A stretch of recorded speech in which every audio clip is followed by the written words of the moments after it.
79T 2458 Learning Corp. Little Red Riding Hood. Take one.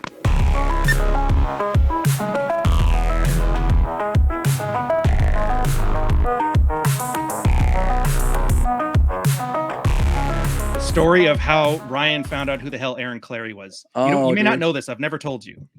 I don't think so. No.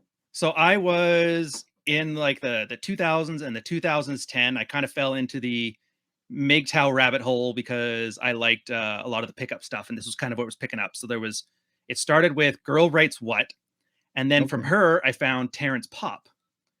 And I remember this because all of his videos, it was great. I loved it. It's like ex-military guy. He's using it to get through his PTSD. I read his book. I'm like, oh, this is great. And there was always two guys that were referenced in every one of his videos. There was Frank Cervi, and then there was Aaron Clarey.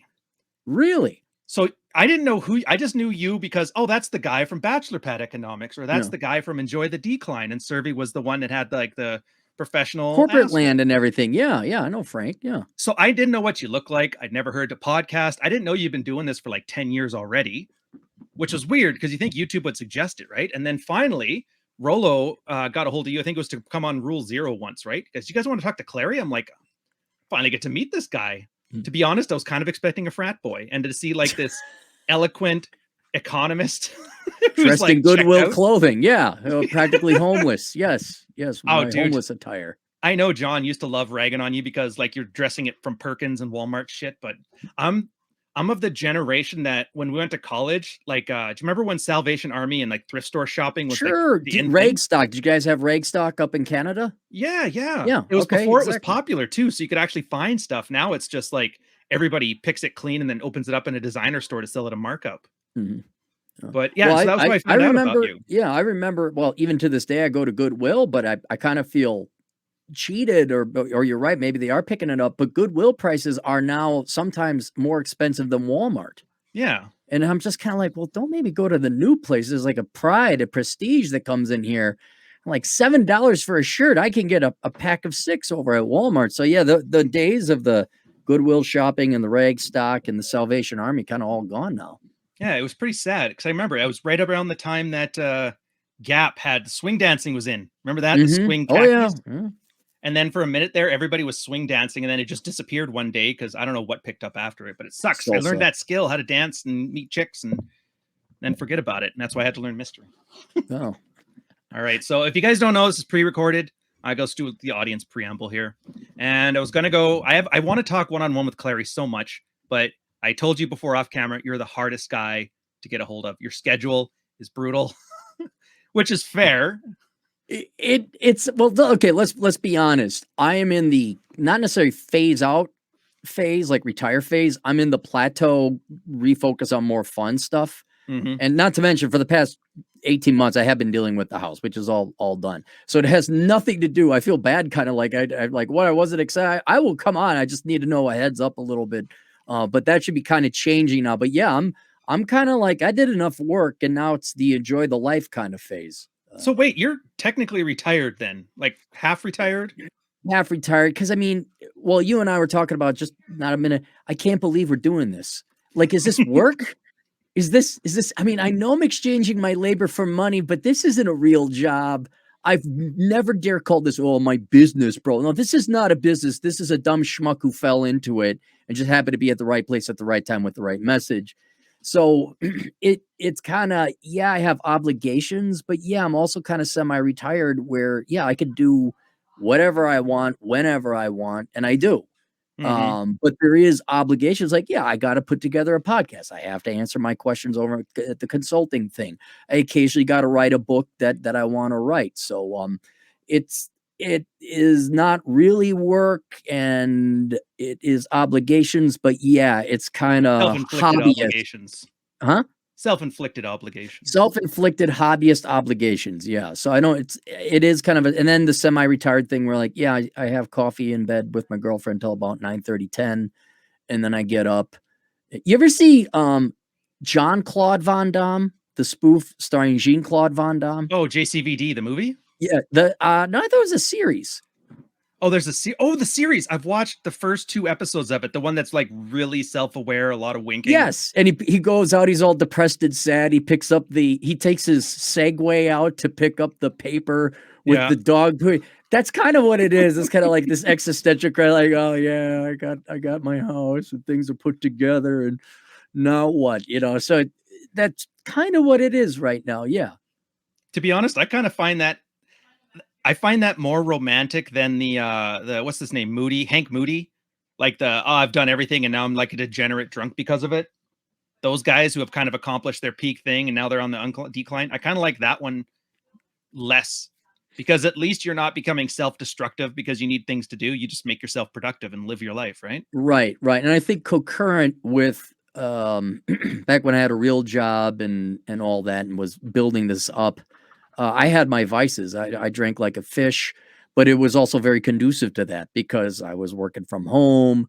I had what do you call it? Royalty income from some online classes I developed way early on.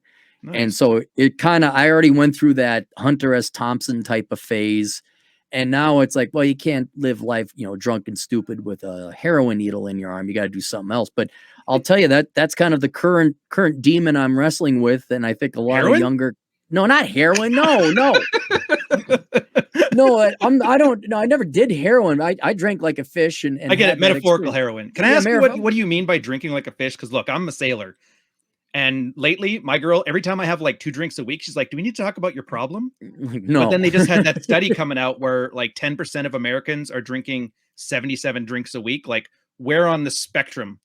Okay, 77? 77. That's 11 a day. Wow. Maybe not that bad. Let's put it in terms of bottles. Okay. I like Rumplements, which was 50% alcohol.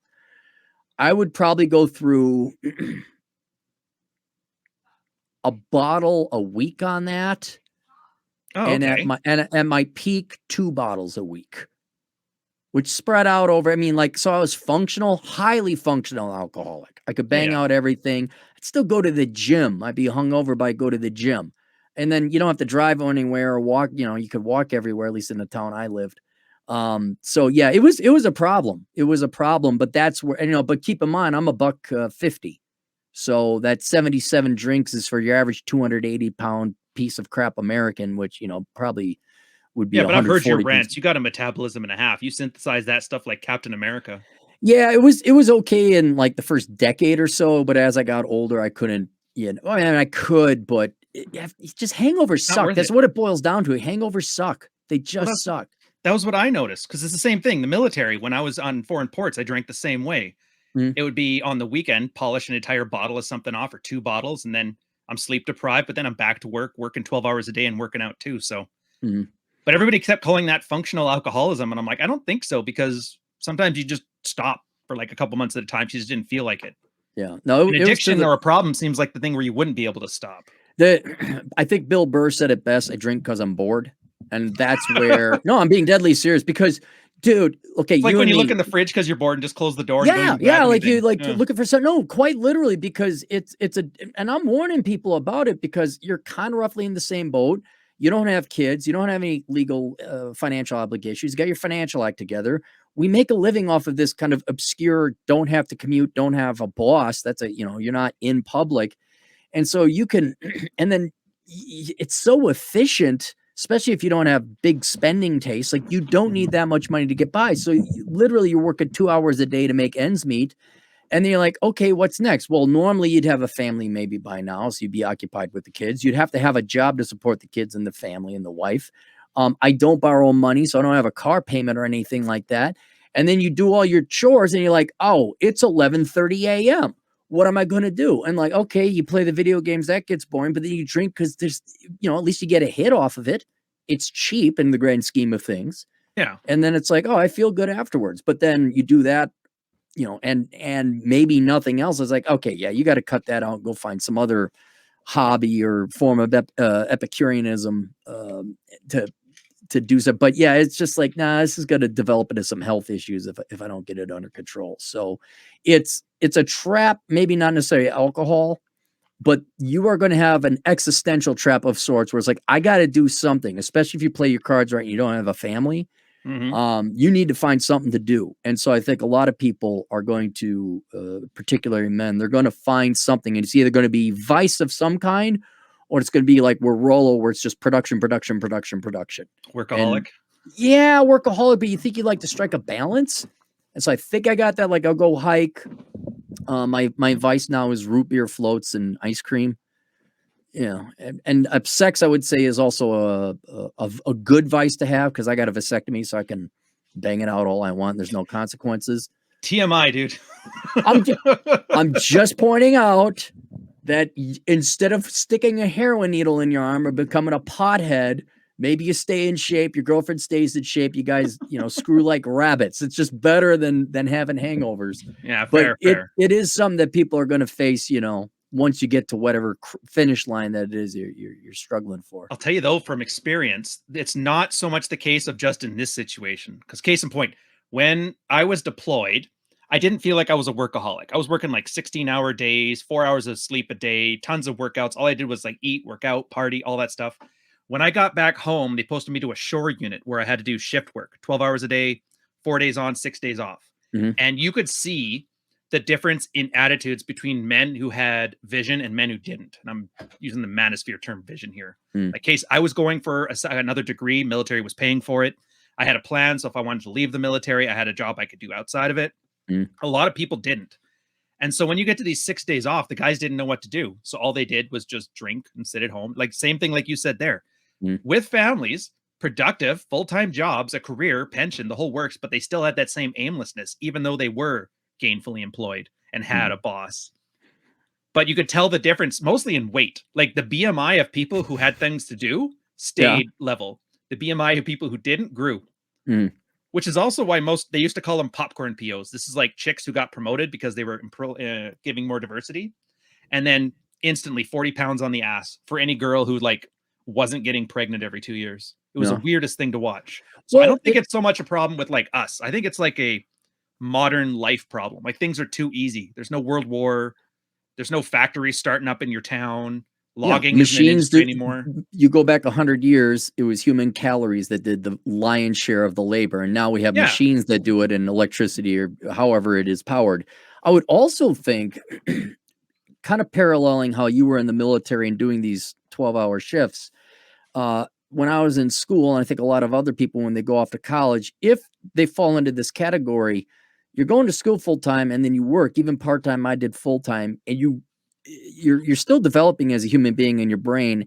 And especially you come out into the military as an 18-year-old, that drill, that discipline, go, that just doesn't turn off. Oh, I'm a civilian now and I'll relax and have a work-life balance.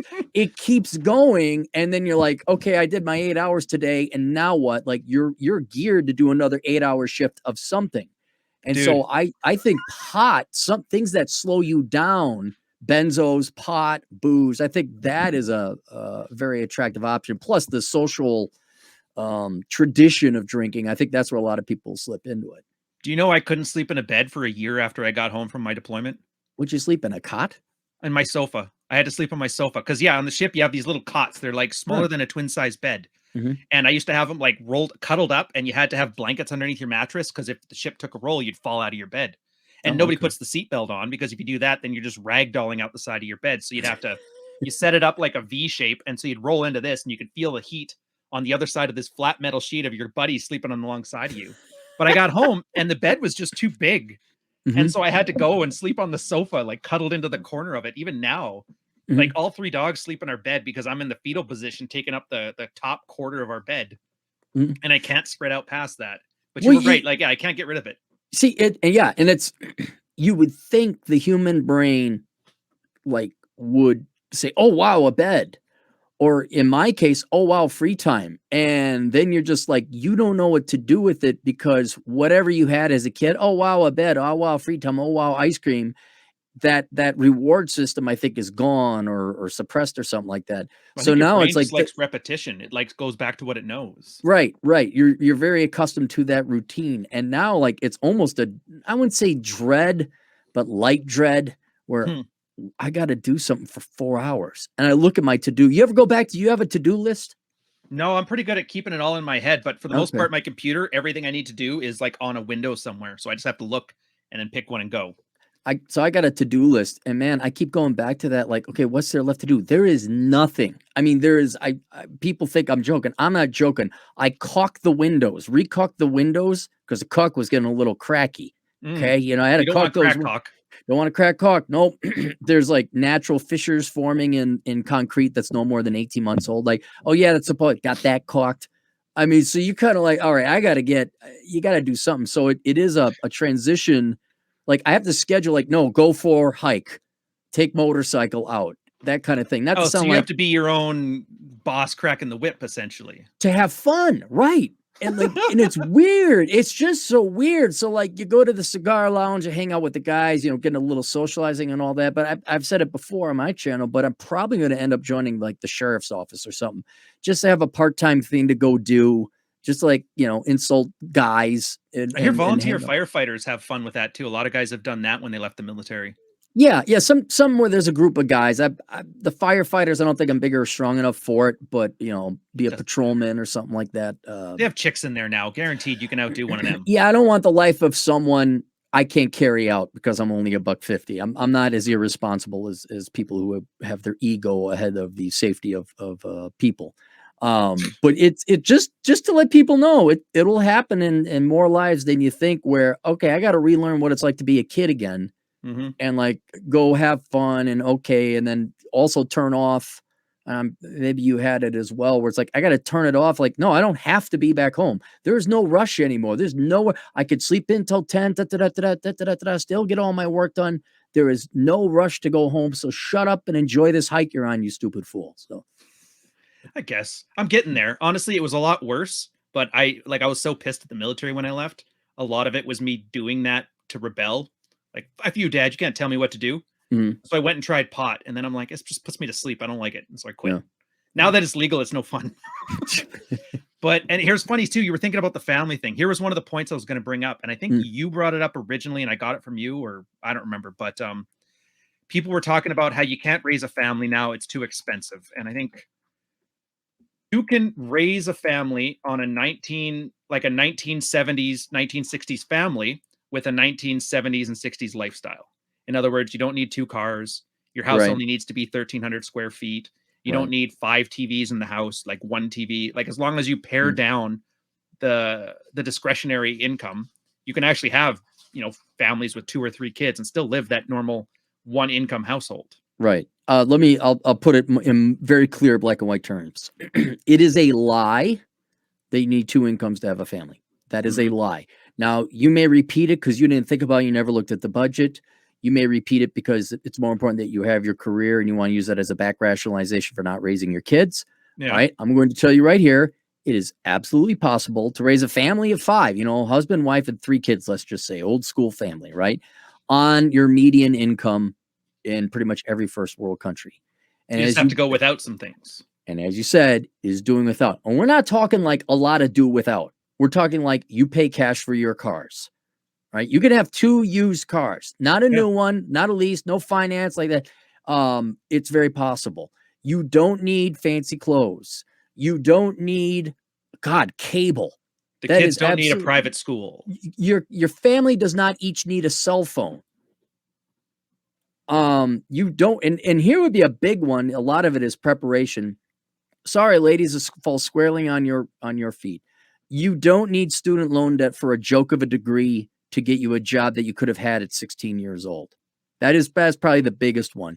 You guys don't need a brand new car or a truck with dualies. So I would say the guys with their vehicles and the women with their worthless degrees and the commensurate student loan debt. Those are the 2 big torpedoes in your side that is keeping you from having a 1 income family. You can't go out to eat all the time. You have to make the food at home. Generally, it depends on who's doing the work, but if it's the housewife or the house husband, their job. Do you remember when there was, good housekeeping? I was raised on a ranch. Trust me, I know domestic. Yeah. So even more so there, but it wasn't a joke. You would go, and the women traditionally would go to the store and cut coupons and make the dollar go further. And they would make the meals at home. They would darn the socks, and that's why your mom would get very upset if you got a tear in your good set of jeans or whatever. That's why you had patch jeans. I mean, we're going a long time ago. Yeah, you're going. So This is even before me. yeah, Old So man. I remember if you skinned your knee and they didn't give a damn about your knee. They gave a damn about your pants that you just ruined, and then you got a patch. That is absolutely 100% feasible. You can have a nuclear family living on one income where you could be a stay-at-home wife, traditionally speaking, or stay-at-home house husband. Even more so, I would say nowadays with remote work options, Oh especially if you God. get the right career and that.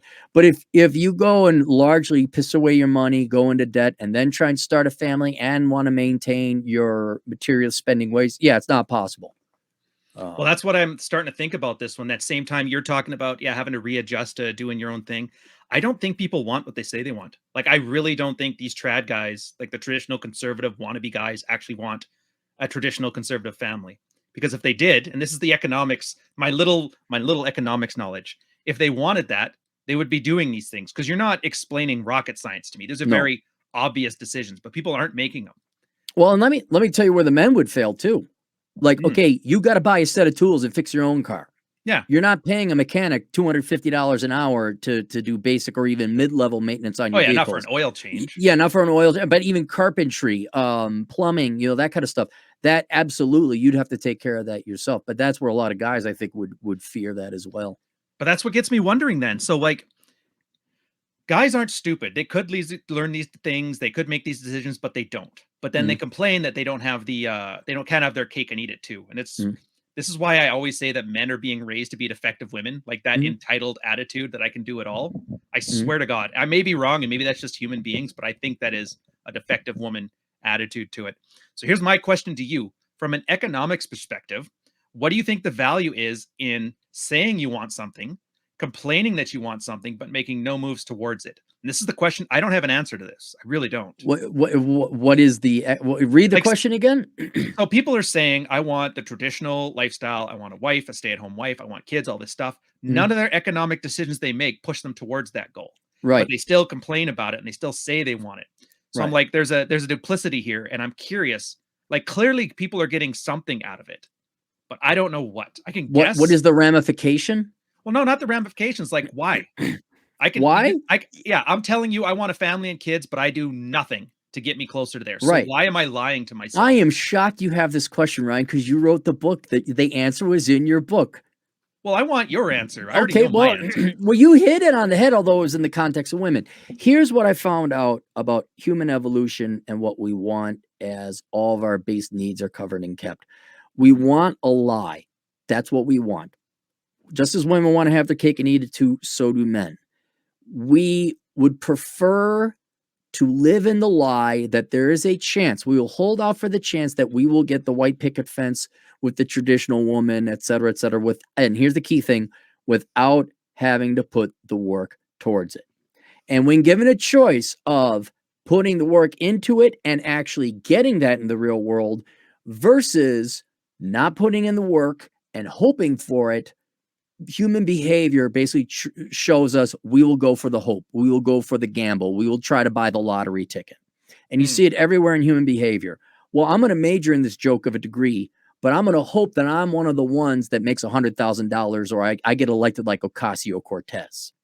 I'm not going to go major in engineering as a young black man. I'm going to get my beatbox and I'm going to play basketball. Yeah, I'm either going to become an athlete or a professional rapper and make my millions. And I'm going to hope that I get lucky and do that. But and even then, they won't put in the effort to actually, okay, I'm going to train on music or run my drills or play basketball or anything like that.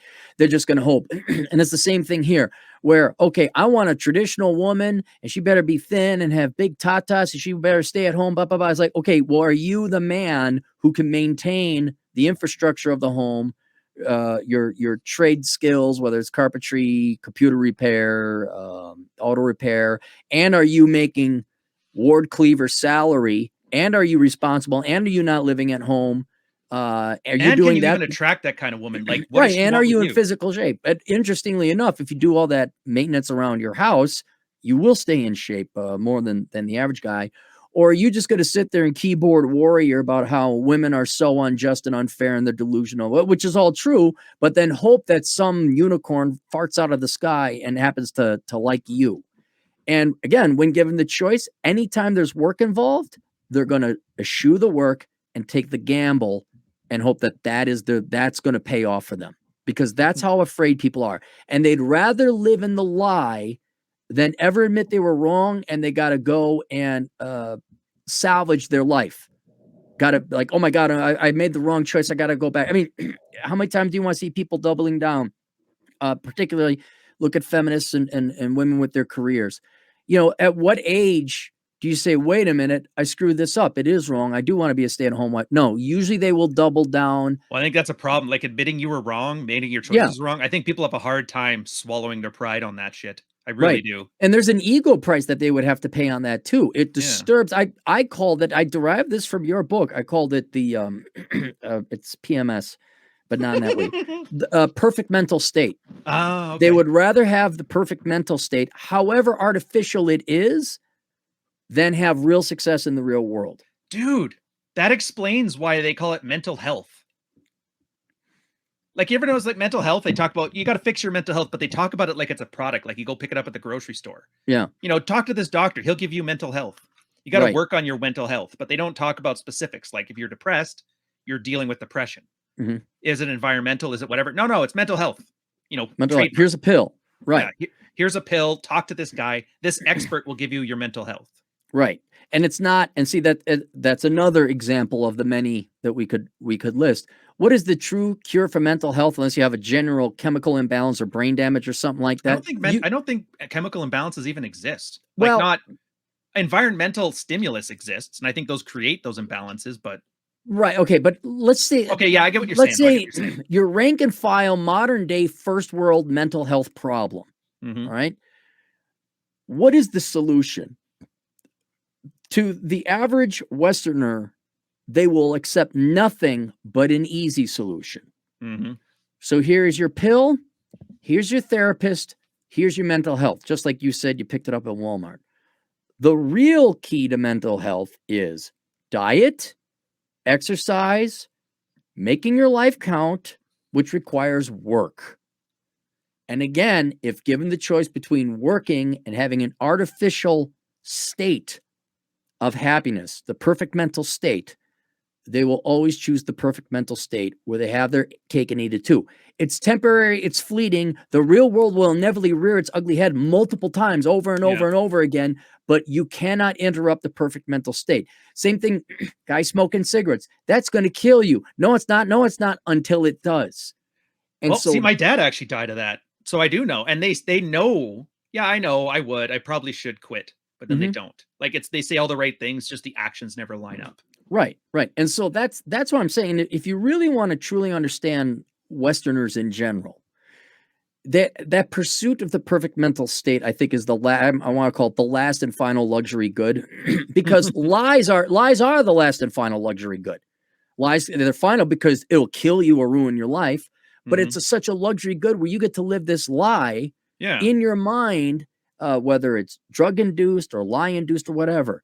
And then you get to live in this perfect mental state until the realities are so heavy that they start breaking through. And even then you will lie to yourself because you wish to maintain that perfect mental state, almost like an addiction to a drug. Well, I think we're evolved for it, to be honest. I really do. Like, you know, I always talk about neuroplasticity, that thing. Our brains are kind of hardwired to be lazy. And if it's not going to kill you, then it's just like, I just put up with it. Right. Because you remember there was that show, I can't remember what it was called. It's the one where they would put some girls and dudes out in the woods and they had to survive off the land. Survivor Naked and scared. Naked and scared. Naked and scared. Okay. Yeah. And then there was this one guy who kept, like, he was with these two chicks and he kept climbing trees to grab mangoes. Like, come on, guys, we got to build a hut. And they're like, dude, be lazy, relax. It's survival. You're not supposed to expend energy. And the guy refused to. They ended up having to take him off because, I don't know, something happens when you don't eat for 3 days and you overexert yourself. They're like, yeah, dude, you're going to lose your liver. So you got to get out of here. Wow. The girls lasted the whole time. Okay. But it was there was some kind of survival thing that if you basically act as lazy as possible, you're more likely to survive. Like, you'd only put in effort when there's calories in it for you. Right. Well, that is for most of human existence. I understand I mean, like, origins. Obviously that doesn't work now. because we're No. in a different world than the primitive one. Right. And the technology has advanced and revolutionized the economy and society way faster than our brains could keep up. Everyone is lazy is not even evil. It's just what your default setting is because we didn't have abundance of calories of energy. Yeah. It was how you survive. That's how you guys. So that's where your hardwired default laziness exists. It's a truly exceptional human being in the first world who I would say it's only the top 15% who has this frontal cortex overrides and says, I got to get off my ass and do something. Otherwise, I'm going to feel sad and depressed. And when everything is taken care of you, you have no purpose, you have no reason in life, and then There's you just no external motivation. There's no external motivation. You merely exist. But then when given the choice, well, okay, you could go do this thing like climb a mountain, work out, start a business. It'll give you purpose and meaning and improve your mental health. Whoa, that's work. I'd rather just sit here in my perfect mental state and then the solution will come to me. I won't have to do, I want it just magically happen. And so it's a tortured kind of rock and a hard place existence, I'd say, for most people who have their lower levels of Maslow's hierarchy of needs taken care of, where, yeah, you're immediately rushed to your existential crisis by the age of 18, 19, or 20. Mm-hmm. And then like, hey, go do all this hard stuff and advance, or just sit and play video games and wait. And then they're like, and let's say you win the lottery, right? You get all the money, all right, or you marry the rich guy. You still got the same. Okay, now that other level has been taken care of, and now what are you going to do with your days? And so it's until people start to realize that action, agency, doing something, whatever it happens to be, getting off your ass and doing something productive, that is what's going to cure your mental problems, make you happier, or at least more content, make you a more physically attractive person, help out in your social, like everything, essentially live life and have a better life. Until they realize that, they're going to have an existence of a life. And as I've pointed this out before, most people just might as well not even be alive today. I'm not advocating self-deletion. That's not what I'm saying. No, you're saying like they let life happen. They don't live life. Right. And so you're going to die at 80 years old on a deathbed and say, what did you do? Nothing. You just waited for something to happen. And you chose to do that because that was preferential holding out. You would have preferred that life. But what I would say to all these people, don't bitch and whine about the 15% of us who actually kick ass and do something with our lives. And we somehow benefited unfairly or, you just like, no, just enjoy your sloth. Okay. Relax, chill out, have a sandwich, do something. Just don't bother or worry, but they can't help it because envy is also part of human nature. So and I wish I had it a bit more crystallized, but that desire to be lazy, but still have agency and purpose. People are so lazy. They would rather their fear of toil is stronger than their desire to guarantee an outcome they'd like. Oh, so well, that's actually a perfect segue on this because I was thinking of this. Like, let's put aside the MGTOW guys at 20, don't know what to do, whatever. I was thinking those lives of quiet desperation. I've seen a few times, military and corporate, where they knock up a girl. She's got her problems. Maybe she's fine. They have the kids. They're in like lives of, I call them quiet desperation. Like their wife is she's not attracted to him, so they don't sleep together. They have some kids. He can't just leave. He has to work in a job. Maybe he doesn't like to take care of his kids. Absolutely miserable. I'm thinking like I have specific friends who have lost to this. They used to be like the spark is gone from their eyes. And I do notice this, that they almost have like this. Remember that cult of the child Rollo always talks about where the women use them? It's like, no, I got to be a good mom. I can't sleep with you.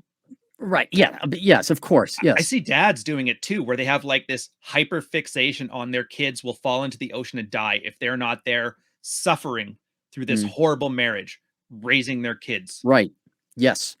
And then I'm thinking like when you were talking about nobody wants to take action, and I'm not doing this as like a defense for them, but imagine telling this guy that you're a better example for your kids, happy than miserable, happy and present half the time than you are miserable and present all the time.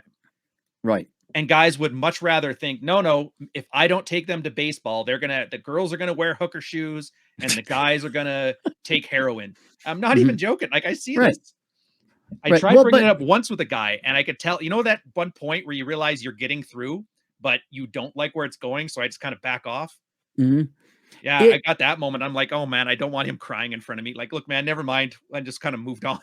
Right, but the crying, see, there's a calculus there. Yeah. And it going through a divorce, look, I understand you love your kids and all that, but what they're really doing is the calculus of, okay, I got to go through this tremendous amount of pain up front Mm-hmm. and just tolerate it and suffer in silence.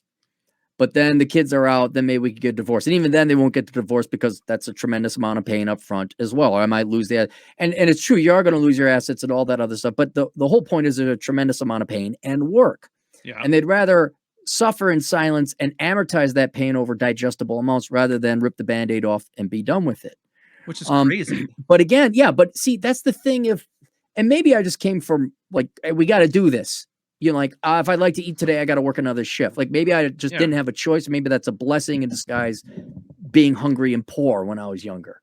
So I maybe have no patience for like, no, this ain't working. We're done with this. That's why you and I get along, because we both have that fuck it attitude. Yeah. Yeah. Like once you cross that line, you're like, the decision's made and you just go with it. Right. And so I do see men using their children as an excuse not to go through that torment, not because like I'm there for the kids. Well, yeah, you are there for the kids, but also you don't want to go through that torment, because I've had several clients of guys, and I've talked to Pop about this, and I'll give you an example. This is not to pick on Pop.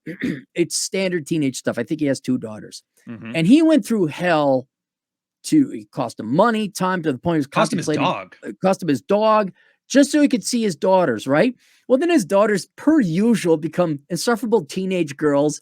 And he's like, yeah, it's if I don't kill them both, you know? And I'm like, okay, that's just Pop, and that's just standard teenage girls. Yeah. But I've seen guys where they will ruin their lives financially to get part-time custody of their children. And I'm all big about your finances, because if you don't have your finances like your health, you don't have anything. Right. And my strategy, even though I've never been married and I've never had kids, and I don't know what this is like, I've always said, well, wait, your ex has them for half the time, the schools have them for the other time, and you're in there and your dad. Why are you wasting and crippling your happiness and your finances now on this impossible battle to get a part-time custody of your children, when my impassioned, short-term impatient viewpoint is say, all right, you want the kids, you can have it, but there's no alimony and I get the house. Like you just give up on your kids, not in a long-term sense, but you lose that battle so you can win the war. And I always said, because they're going to be co-opted against you anyway. You've already screwed them over marrying the wrong woman and procreating with the wrong woman. They're already going to be pissed off at you and the mother. And why don't you aim to keep them? You want them their respect at 30, not their love at 13. So why don't you just do it now, get the divorce, negotiate, say da-da-da, because they don't want to go through that pain. They just don't have the courage. They don't have the pain tolerance for it, the fortitude, whatever you want to call it. And so, and again, it gets back to that, well, I could suffer in silence because that's less mental calories of energy than it is going through this admittedly traumatic event up front, even though over the long term it would be better for me for that. So it is laziness. I'd also say it's cowardice, which also kept us alive for all those. You don't go fight the saber-toothed tiger to show it who's alpha. You run the F away. Well, it's like diabetes. We were addicted to sugar, and that kept us alive. But now that you can get diabetes from it, those instincts are now killing you. Right. And so I've given up on making an impassioned plea to say, hey, guys, can we use this up here? Can we use this front part up here and make all of our problems go away? No. It's not more powerful than what's back here. And so I've kind of given up on that. But that your is audience a little bit, man. No, well, yeah. At least my audience does take action, or at least a higher percentage of them do. But that's kind of what we're wrestling with right here. And, whether it's a conservative guy, like I'm not going to settle for anything but woman and not working for it, and because they have to have the perfect mental state. That's kind of sadly where humanity is going. And it'll ultimately be our downfall, but it is what it is. You're smarter than you give yourself credit for, because no, I'm pretty smart. I give myself a lot of credit. I just don't. I'm trying to do the humble card. It's a segue. God damn it! You hung out with me in person. Hey, he's a righteous, arrogant prick. Yes, I am. No, but in the Red Pill, we actually had a lot of guys talking like this who had raised their kids to adulthood. Some of the best advice I got, he was 65, and I had actually helped him get over his wife's widowing, lost his wife, and he was like, most of the time you're spending with your children is them as adults. And so anything you do that doesn't make them into functional adults ultimately ruins your relationship with them. Mm-hmm. Another thing was from Dalrock, actually, where he mentions divorce. And I'm finding this out as I talk to more guys. Divorce has really been overhyped as a tragedy. Like there's every case of like a complete divorce rape is paraded on the news. If it bleeds, it leads, right? Mm-hmm. And Dalrock talked about this in his article Threat Point, where those examples are shown to everybody, and it has a cooling effect on guys' outcomes. Does that make sense how I described it? So what you're so basically every divorce rape gets major press. Everybody finds out about it, and so everybody thinks all the divorces are like that because that's what's being shown 24/7. But talking to the guys in my communities, it's like, a couple dozen there, and there's been a couple hundred over the Married Red Pill over the years. They were expecting this. They were prepared for it. They had all their bases covered, but a lot of them, like a good proportion, over half, were finding they were either amicable or the girl was such like an emotional bobblehead that their preparation prevented these like divorce rape situations. Okay. And the one thing they all found out is their disposable income, even after child support payments, went up.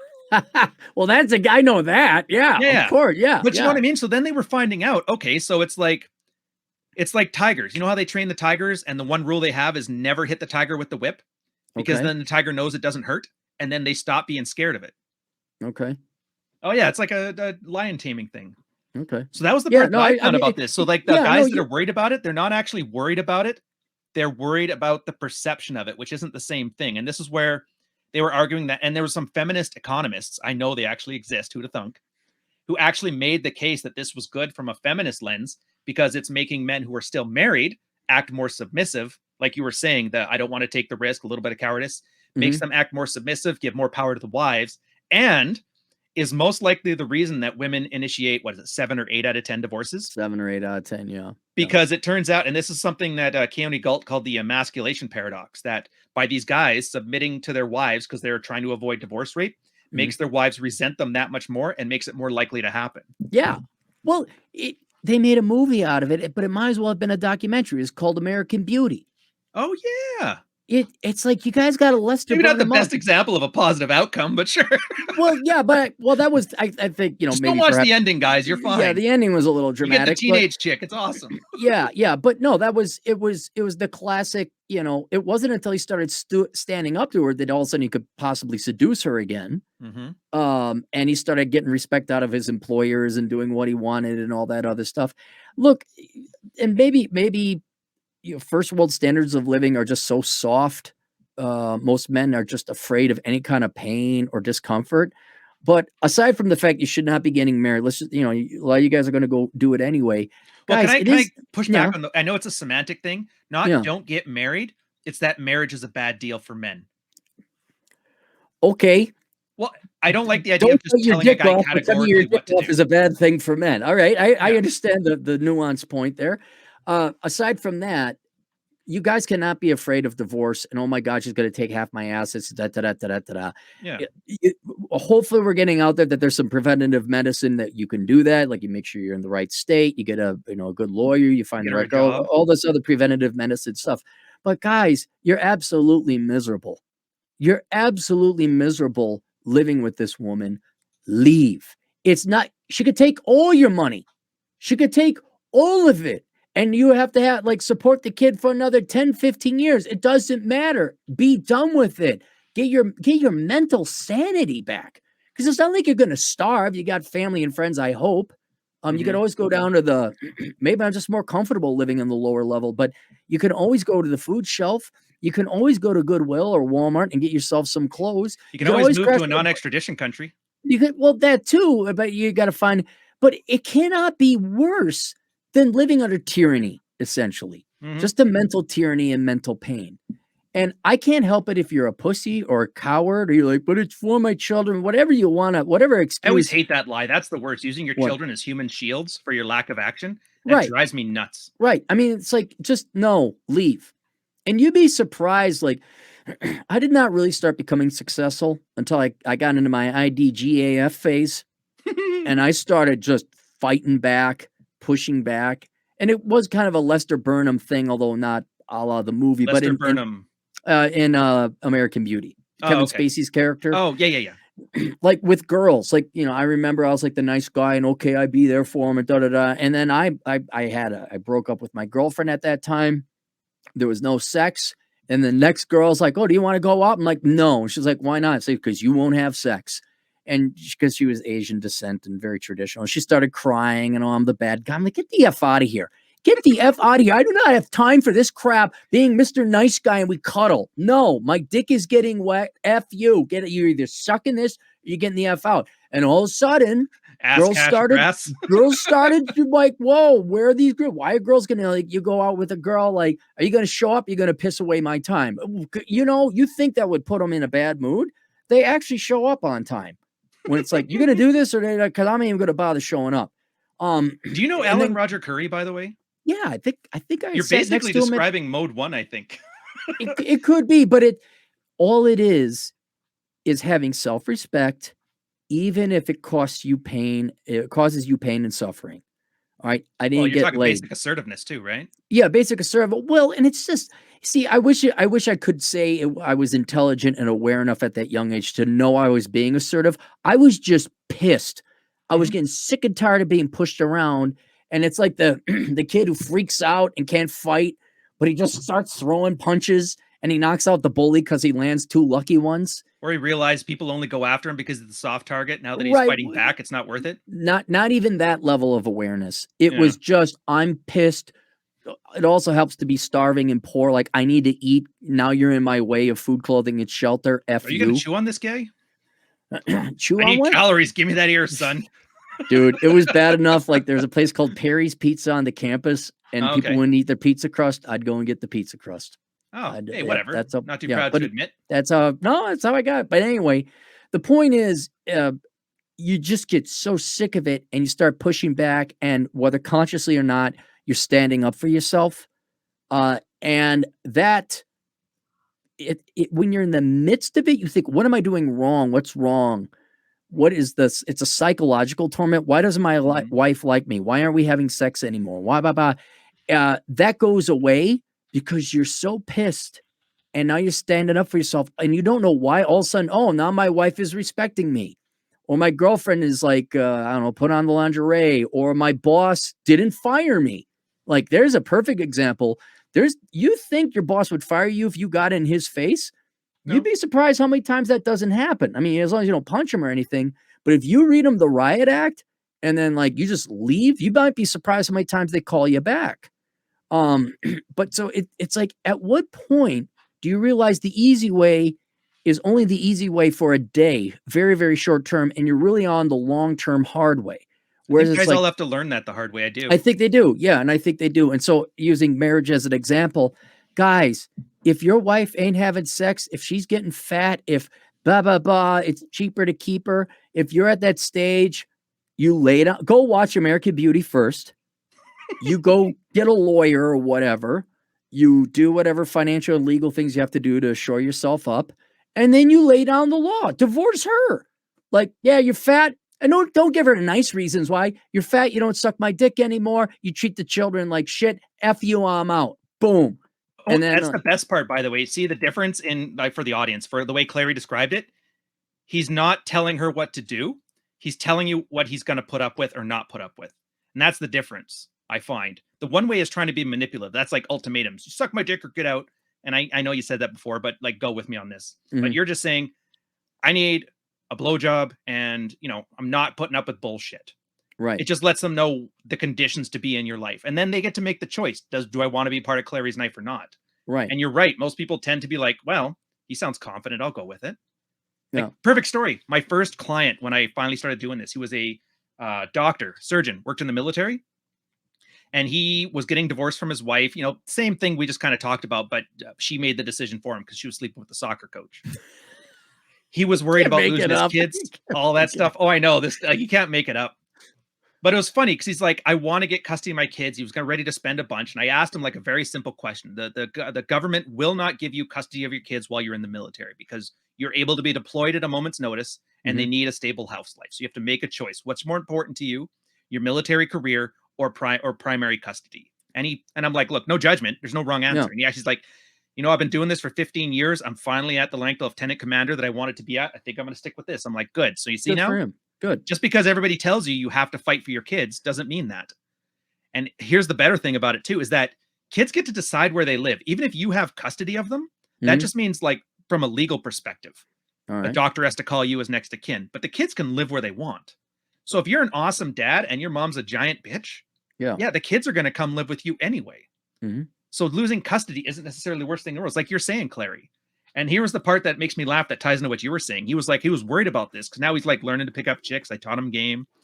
He picked up some girls. He's like, this is actually easier than I expected. I'm like, you're a doctor who owns a whole crotch rocket. Like, don't worry about it.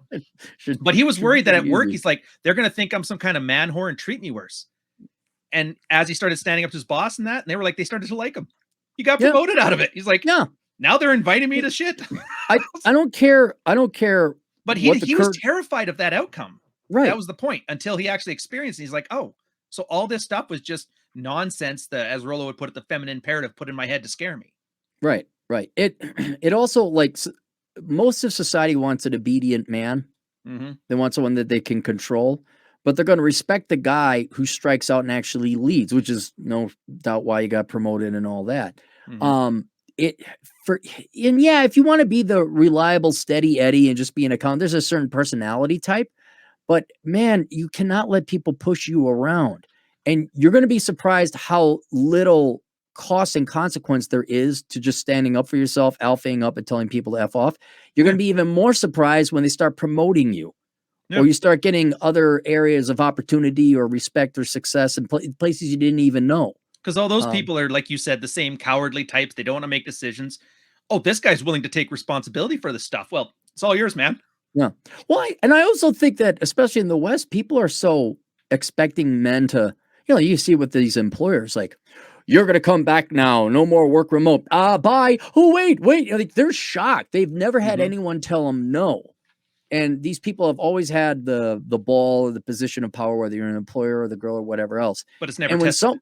And when someone says no and is already out the door, I don't think they know how to respond to that. I don't think, kind of like how you and I were talking about, I don't know how to respond to free time. They're so used to being said yes, yes, yes, that when someone says no, it's almost like, oh my God. And maybe they self-reflect or unconsciously self-reflect. Like, what did I do? Like, oh my God, am I wrong? But I have only had, getting long back to it, the only success that I have had is when I said, fuck it, threw in the towel and started punching back. And it's weird, but yeah, I hate your audience. Though. That's the thing. That's what men are naturally. Like, you have to train that out of us. Right. And you technically have to get so mad just to get in touch with your feelings. Turns out being pissed off and not putting up with shit is a man's feeling. Anger and rage is a great feeling. It's a very, you'd be amazed how much people like being abused. I hate to sound that way, but like, whether it's been girls I've dated, bosses, negotiations, clients, the nice guy, no. Me getting in their face, like, I just had one not too long ago. This full-grown adult male, almost 30, living at home with his mom, wants to know if he should go get a job. And I say, and support himself. And I ask the basic stuff. I'm like, no, you absolutely should not leave your mom. And why? Because you're not a capable adult. You didn't ever just move back home with your mom anyway. So what you got to do is you got to go work a job for 6 months to see if you can do that and be a responsible adult before you waste some landlord's time signing a lease. And that there was no bad fallout. When I yell at my clients, tell them they're freaking morons, telling them they're Spurgs or autists, and hey, you got to get rid of, they come back. When I charge more, you know what a Japanese refusal is? No. So a Japanese refusal, someone wants to hire you for something, right? Yeah. And you give them a price quote that's so high they can't afford it. So it's a polite way of refusing. You don't say no, but you say, well, it's going to cost you this much. So contractors have it a lot, especially now, where it's like, oh, we'd like you to do our bathroom. And he doesn't have time. He does like, watch this. Okay, that'll be $120,000. And then they pay it. Like, crap, I got to do it. Yeah. I have given many Japanese refusals. About 70% of the time they pay. And I'm like, crap, now I got to do the work. So you'd That's why be you're supposed to pick a number that's high enough that you'd be like willing to put up with it. well, that's what a Japanese refusal is. Like, Yeah. because you're kind of hoping like, nah, I'm going to go hiking today. I'm going to go fishing or something. Like, there's no way he's going to pay the $700 for that. And there it is. It comes in. You're like, ah, crap. Now I got to work. And like, yeah, it's worth the $700 to do it. But Mhm. you'd be amazed just how much society's trying to screw you over and are screwing you over. And if you don't want to do, I mean, this is why it's get your finances together so you can give a Japanese refusal. Yeah. So you could say, F you, it ain't worth my time. I'm not tolerating your lip. I don't want to hear your crap. Here's what it is. F you, pay me. And then you'd be amazed how many people pay and without any of the drama or the politics or anything like that. I have noticed that the higher price point you give, Yeah. the less bullshit you deal with. Right. Girl comes up to me. I want to figure out how I'm like, okay, $300. I say, send me some pictures. I'm like, got good news for you. We're going to save a lot of time. You're fat. That's why you can't find a guy. Now get the F out of my face and don't ask such a stupid freaking question again. Dude, not just money, dating too. Yeah. Well, Same thing. everything. Expensive signals. Yeah. No, it's once you get, this all presupposes two key things. One, Right. you don't have any liabilities, namely kids or family. All right. Which is why I try to reach out to younger people, not older people, because it's too late for us. We've already made our mistakes. Two, get your finances together. So you have a source of income. You got 6 months living expenses. And then you don't have to tolerate shit from no one. No one. Predominantly your employer. But, you know, you got a shift, you got this going on. Hey, do you want to go on a date? Girl says yes, she stands. Yup, that's fine. You got yourself another shift, you have something else going on. Your boss starts giving you lip. No, F you, I'm out of here. Wait. What? Yeah, and if you want me to come back, you're no longer my boss. I'm going right to your boss. You're going to pay me this amount of money. Oh, you'd like me to help put in that retaining wall. Guess what? I'm really busy. No, F you, here's the price. Once you don't need people, it's particularly employers. Everything becomes a voluntary thing. Everything becomes a voluntary thing, and you can actually start charging the price that makes it worth your time in your transaction. And not even necessarily financially worth your time, but time-wise, chronologically, is it worth my time to go on a date with this girl? No, it is not. So but it all presupposes, one, you got your financial act together. Two, you have multiple sources of income and all that. And three, that you're kind of outcome independent. You don't care. Like, you really don't care if they refuse you or not. You're not dependent on their acceptance. And that all, I guess, please, for God's sake, don't screw up and have kids you can't afford to get married. I mean, really, just don't put yourself in that position. But condoms kill all the feeling, Aaron. Huh? Condoms kill all the feeling. Come on, man. Well, vasectomy then. Here. I have a solution. Vasectomy. There you go. Get your vasectomy. There's no more feelings. That's all. Yeah, the investment one gets me too, because a lot of guys they can hear this with money and it makes sense because money's that abstract thing and guys love abstract. Right. With girls though, it's crazy. Like there was this one guy a couple years back. I don't want to say where he was from because like you might actually know him, but was dating a girl. Like he called her a plate, but it was his only one. So they were kind of dating and she wanted commitment and the girlfriend stuff, but their sex life had already dwindled. But every time she was bringing up wanting to be committed, she would cry and he felt really bad. And his whole plan was like, how do I get this girl to commit? Like, how do I make this into a relationship now? And it's like, look, she says she loves me. She says this, she says that. I'm like, well, what did she do? Does she sleep with you? And he's like, not really. But you know what I mean? Like sex with you is a high value investment. Crying is a low value investment. Saying you want something is low value. And I think a lot of guys, they just sell their souls for way too cheap. Right. And case in point, my girl, we moved to Montreal. She literally packed up, got in the U-Haul and came with me to Montreal. That's an investment signal. She basically gave up a life. She had lived on Vancouver Island since she was 13 in Mexico before that. She'd never even seen snow before. Really? And she moves to Montreal, like snow capital of Canada. Yeah. Well, and it's also like men are biologically programmed to the point that they're blind as to whether or not a girl is good for them as long as they're getting their peen touch. So much for our brains being 10% larger. Yeah, I mean, I'm not kidding, guys. And you know, again, then they're like, well, I don't want to work out at the gym or be physically attracted to actually get options. So I'll be in this perfect mental state, and maybe she'll become some kind of seductress to, you know, this sexual porn star who then, after I commit, no, guy, look, here's another good rule. And we've already kind of talked about it. Just assume everyone, even your loved ones, are out to screw you over. And you're going to be right most of the time. And once you realize that, like, this is all a negotiation, remove your heart, get rid of that. Say, look, you got to not, what was it? Robert De Niro, if you can't walk away from anything in under 30 seconds, it's not worth it. It's the same thing with girls, guys. I mean, I hate to say it. Until a girl proves otherwise, they're just a commodity. They're pretty interchangeable. It's pretty predictable what they're going to do. And I don't care if you're getting laid or not. If she starts putting strings attached or ultimatums that limit your freedom and your choice, not like if you want to get married, she doesn't want you sleeping with other women. I get that. That makes sense. You want to be committed. But if you've already had that conversation, no, I'm not, and she keeps coming back, kick her out. Why? She lied. She lied. You go into a job and the job duties were this, and then your boss comes in and says, oh, yeah, there's been some change. You walk away. They lied. They're trying to screw you over. And the sooner you do that, the sooner you will let the people into your life, financially, romantically, whatever, socially or not, that are going to help out your life. Dude, that was that quote. I love it. I think it was Archwinger. It was like a red pill guy said it. It's like the biggest reason that red pill guys are considered like horrible misogynists is because they treat women like people. And people are selfish. People look out for themselves, right? I don't even think that's a pejorative. Like, what would you expect? Somebody to be walking around like Jesus, 100% altruistic? It's like, no.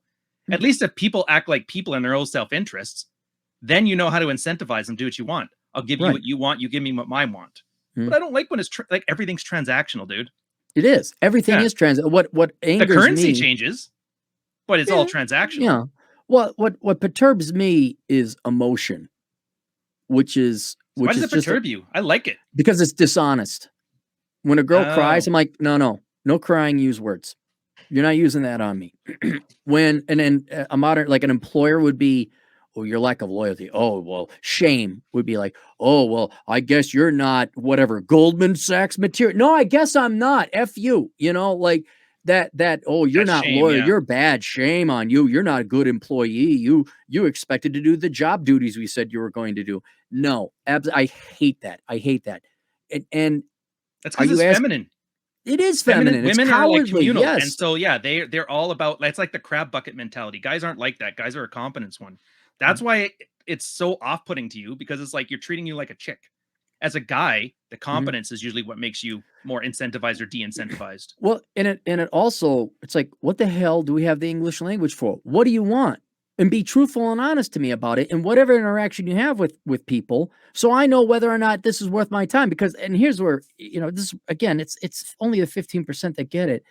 But employers, like, the amount of wasted labor and lost profits they have, lying to their employees and trying to screw them over here, screw them away. And I'm no big Democrat, by the way. Is that the walking over dollar bills to pick up pennies attitude you're talking about?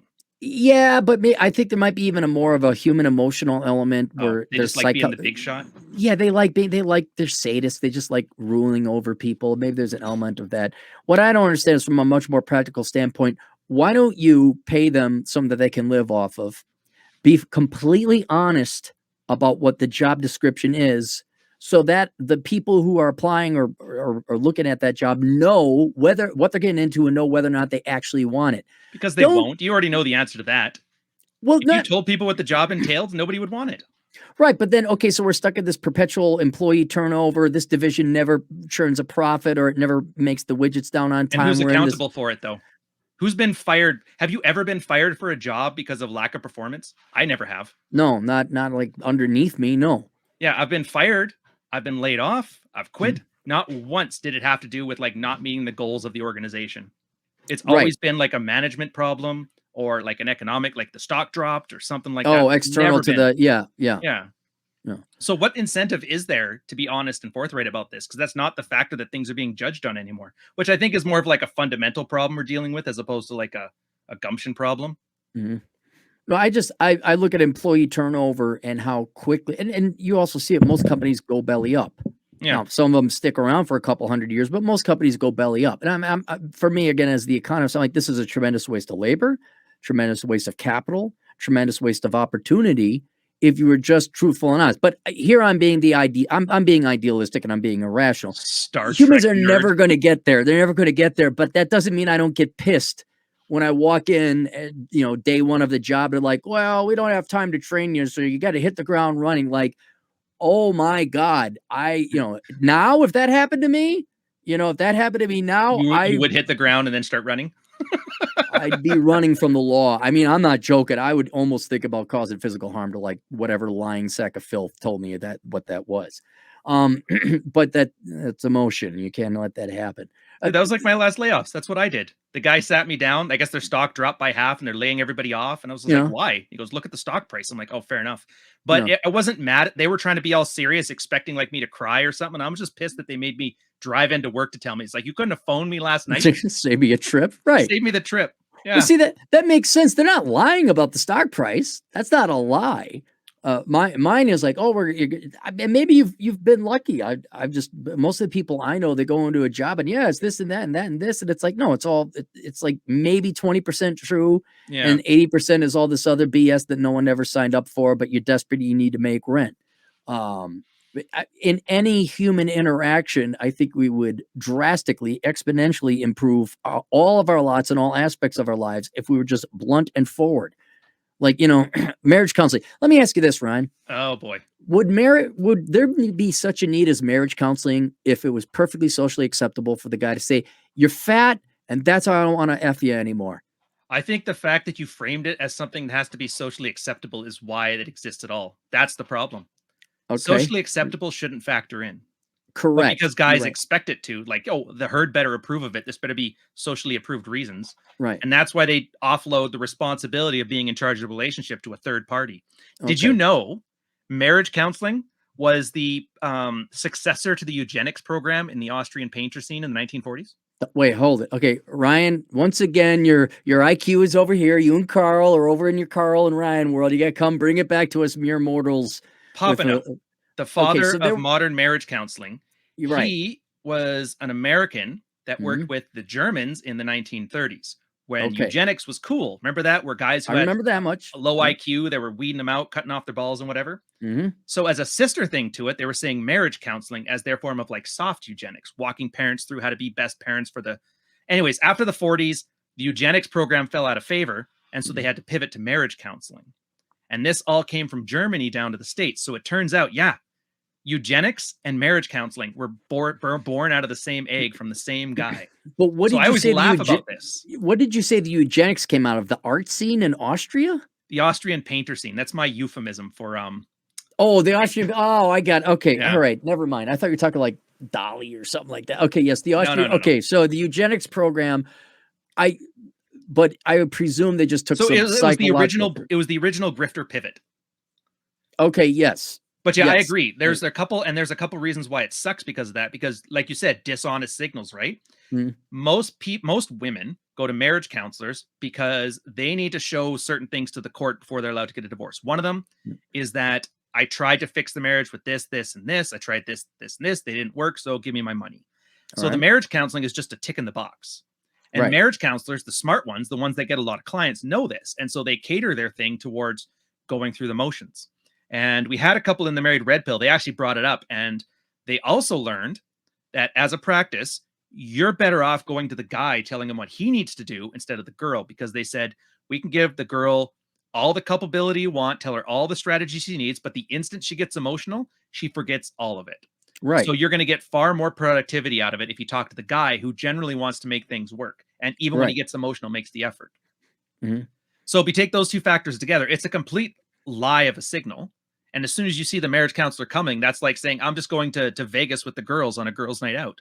Like the writing's kind of on the wall. Yeah, it's a foregone conclusion. But and I know I'm being idealistic. Why even go through that formality to begin with? And I understand because and if you really wanted to save marriage, both men and women would lose weight. I mean that just my theory. If you really stand up for himself, and a guy stands up for himself, true. That would be required too. But by that time, I mean, no, this is now, it's theater, it's circus. It's like, and maybe I'm just too impatient. I'm like, why would I, if a girl ever said, we got to go to a therapy counselor, couples therapy.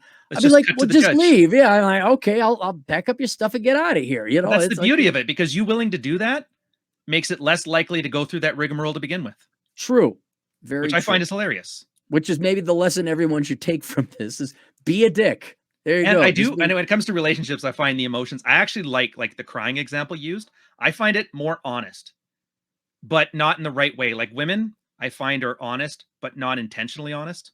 yeah. If that makes sense. Like for when they're example, a girl crying, you know, you crying. got them. Well, Like, you know, when reality like hit 'em. dogs yelp or girls cry or babies Yeah. scream, like you get like a fight or flight response. Guys actually do get an adrenal response to it. So when a girl's crying, it's almost like an accidental way that they test for a guy who's got his emotions in check enough that it doesn't affect him.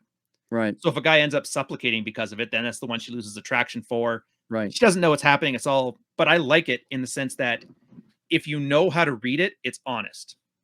Much more so than the workplace. Right. But again, yes. it's one of those things that you kind of have to learn red pill first, which I almost want to say red pill is just like talking to your grandfather after he got back from World War I, but with nerds on the internet. We need a World War I first to go through. That'd be, Yeah, if you survive the mustard gas, you could survive a nagging wife. But it makes me laugh because at the end of it, a lot of guys are like, "Oh, I hate that when my girl cries. I hate this." And I'm back to your point originally about what do you want to do with life? I'm like, without a little bit of fight, what's the point? right. Like, if I don't have to deal with an argument every now and again, I'm just going to get bored of this relationship. And then, you know, for a fact, the only two things that kill relationships are like boredom and pain. And boredom is why she slept with the pool boy. Right. Well, I get it, but I don't want the drama. That's where I know you like. Well, you make your own drama. Your whole like get out or shut up, like that shit you okay, do. yeah, That's admittedly, drama, but you're at least in charge. Like you're in control of it. It's drama you're willing to put up with. It's Is you, like, drama in the asserting your wake boundaries. behind me. Yeah, I suppose so. But I mean, ideally, I'd like it where it'd be peaceful and quiet, and whatever drama, good drama would be one of sex. I mean, like you have a wild, crazy sex. You're out having fun. You're going on adventures. That's the kind of fun drama I'd like. I could definitely do without trying to translate into English from woman. I could totally do without, you know, and I don't. I'm and maybe that's a weakness I got. Where It it's might be just the like, benefit though. The fact that you're not willing to play yeah, makes you a no, tough nut to crack. Girls like a challenge as much as a guy does. yeah, Right? I don't want to be figured. It's just like, it's so simple. Do what I say. Don't question why. There's a good reason. You gotta have faith in me. Yeah. And everything will be okay. And then Yeah. and then I could point and say, see how well we're doing now. It's because of this. But and maybe also I think this could be said for any man, yourself and any guy who's gone out and put themselves. I guess we're suffering from a low level or background PTSD where we've gone through all this crap before, exhausted all the reason and and we just are playing out of patience where it's like, look, I ain't doing this. I don't have time. Oh, it turns the dial down for sure. Yeah. Like things that I used to get ramped up about, now I don't even raise an eyebrow. Yeah. People think it's because you're stoic. It's like, it's just, I think that's an overstimulation thing. Like if you deal with bullshit and long enough, that bullshit, like 8 out of 10 stuff is now 4 out of 10 for me. That's why I laugh at the city guys in my city and they panic over everything. And I'm just like, relax, man. Like, have you had a cow frothing at the mouth try to charge at you 2,000 pounds with horns in the air? It's like, well, you ever had to fight your stepfather? Like everything, what's going to scare you after that? The guy who's tortured you throughout your entire teenage years and you throw a punch at him. Like after that, nothing scares you. Right. And after a while, just, I think with the red pill, you know, the genesis or the formula or the genetic code of the phenomena you're looking at. And you can kind of, I guess the better way would be like the Matrix. You see the zeros and the ones, you just dodge the bullet effortlessly and you go block like that's Agent Smith and like knock this off. Bah, bah, bah, bah, bah, bah. You know exactly what's going on. Yeah, you're not scared of the what ifs because you already kind of know what is. Right. Right. Exactly. And I think I honestly, that only comes with age and experience. And having a good philosophical or theoretical understanding of red pill dynamics, but you still got to go out and you got to experience it. It's like, well, here's how you fire a gun in theory in war. Like, well, you better go fight a little bit of war first before, prepare for it in the real world. Hope you get to the target range a bit first, though. Yeah, you should. Yeah. It's just You'll learn it as you run. Get the ground running, sir. Yeah. Here's your Mauser. Let me ask this about you, because you and I are roughly the same age. Isn't it fascinating getting guys who are like in their 50s and 60s and 70s who are older than you, and they're like, "Man, I wish someone told me this when I was younger." I'm like, you were supposed to be telling me this stuff. Like, how is it? And it's kind of It's a interesting. red flag for me, man. As soon Was as that a red flag? older guys start telling me how to live life, right there, I take it as a giant red flag, because he's going to basically unload all of his regrets on life on me. That's been my experience anyway. Not that. I'm saying when you have older guys I wish I had complimenting learned you, this earlier stuff. yeah, saying, "Wow, you're right. I wish I had known this when I was your age." Or they come to you as a client and they're like, "What do I do?" And I'm like, "What do you do? You're 25 years older than me. What the hell were you telling your kids, which is the kids I went to school with? Like, here's what you got to do." So it kind of that transgenerational. Oh, I know what you're talking about now. In other words, it shows that there is a objective truth or reality to the phenomena and the stuff that we're realizing, where it's like, okay, you got this old timer who's on his third divorce, like, oh my God, you were right. Because this, before you were alive, this happened to me, and it just it perfectly follows, like, oh my God, it does follow the algorithm. We're on to something, guys. So I like it when I feel bad for them that their life is practically over and they're still in this kind of, now they just wake up. But it is kind of a corroborating validation, where it's like, oh yeah, it's happening to the old timers too. And so if you say so. To be honest, I'm used to it though. When I was teaching at Fleet School in the military, some of my students, I think I was 25 at the time, maybe, when I was teaching there. The oldest student I had was 43. So I was always kind of awkward about that. And my bosses kind of gave me the hits, like, look, they're older than you, but you are the subject matter expert. Same as like briefing the captain and stuff. The captain was like 50 years old. He's been around 30 years. He's been sailing. It's like, it doesn't matter if he outranks you. It doesn't matter if he's older than you. When it comes to this specific piece of knowledge, you are the expert. And so you have to speak authoritatively, because it's not so much that you know what you're doing, but if you don't have the confidence to express what you're doing, then they're not going to trust it anyway. And so I kind of got trained to be indifferent towards that, if that makes sense. Well, yeah, like a military debriefing, like and off you go. I mean, I'm kind of surprised even at that young age you would be like even second guessing yourself, like, no, I gotta give them this information. You're just providing information. Like they're just pretend you know what you're doing on your first date and they'll believe you. And I've took that. So it was like imposter syndrome to the max. Don't get me wrong. Did you slam the table with a fist for emphasis?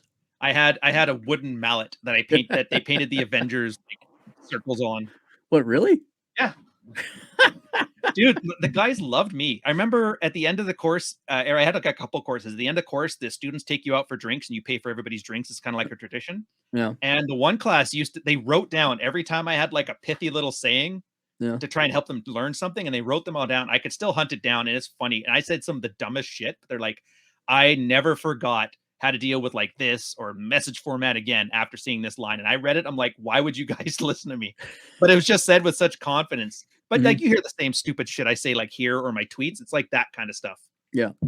So it was nice. I liked it. And then when my favorite time was when one of my students threatened to punch the shit out of my boss. I've never been so proud in my life, man. I was sick one day. And so my boss had to take over for my class, and he went in there and he started like shit talking me. He's like, oh, I can't believe he forgot this. He forgot this. Like I didn't, but he didn't, whatever. And then this one student's like, you need to get the fuck out of here, or I'm going to knock the shit out of you. Wait, so I get that to you. Wait, he told that to my boss. Wow. And I remember like the chief instructor, he calls, is like, you got to come into work. I'm like, I'm throwing up here. They're like, I don't care. You got to come in. So I come in and I'm like, what? And they drag and they explain all this stuff. And my boss wasn't the most well-liked supervisor there either. Right. So they're kind of like, look, this is going away, but you cannot get sick until the end of class. Now get in there and teach your students. And I came in and he like, when you have that thing, like where the guy fucks up and you have to tell him he fucked up, and like by the law, I have to, reprimand you this, but you're kind of proud of him at the same time. Yeah. Yeah. That was the moment. I remember that. Really funny. But I live for that. That's the most rewarding thing. Dude, 13 years in the military. That's the one moment where I've never felt as proud for anybody or anything in my life. No.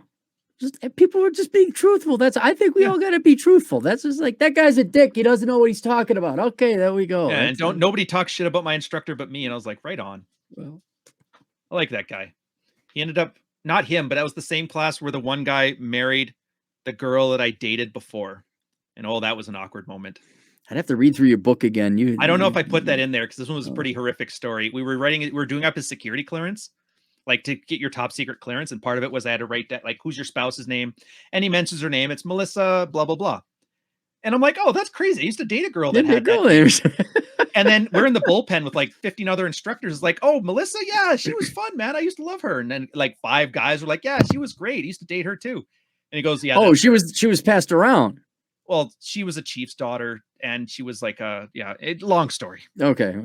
She got, but it was the only girl I ever like got back together with because we dated and then it broke up.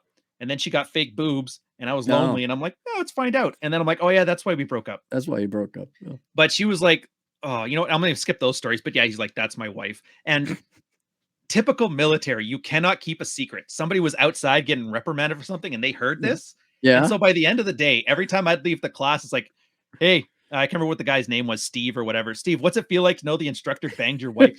You guys. It was too funny. That's great. Yeah. So I see all these stories like this. So that's why I laugh when everybody's bringing up these fantastical sex stories and they're like, dude, you have to be like Justin Waller to go. I'm like, no, you don't, man.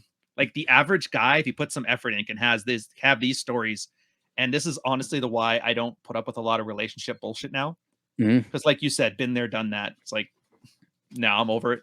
Well, obviously a disproportion my requests that I have. It's about girls, girls, girls, and which I'm sympathetic with. Is what you're programmed to want. And there's new kids coming out of high school and leaving home for the first time. So I don't think it's ever going away.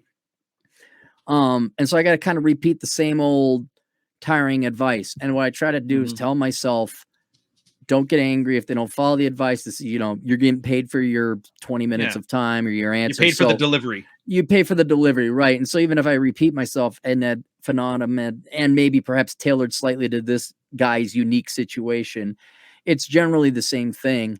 And yeah, you know what? If going out in public and looking at the average dopey kid without a dad around, like, yeah, he ain't going to listen to it. He's not going to execute on it.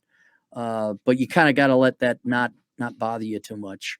Hey, what's that? There's an economics term. I can't remember. They used, I think when I learned about it in school, they talked about airline tickets, how they charge a certain price for one person and a certain price for another person. And there's like a graph on it. Damn it. You mean like for first class versus yeah, like how the supply and demand curve, you have different price points along it. Yeah, a differential pricing, maybe something like that. Anyways, yeah, I always found it was good to approach this from that perspective. Like you could charge $1,000 a month to give somebody advice, but a lot of people can't afford that.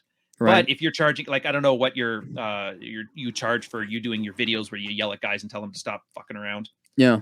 So you have 100 people paying like an hour of attention for it, which whatever that works out in YouTube revenue. So since they're essentially subsidizing the one guy who learns from that video, right? Their attention, right?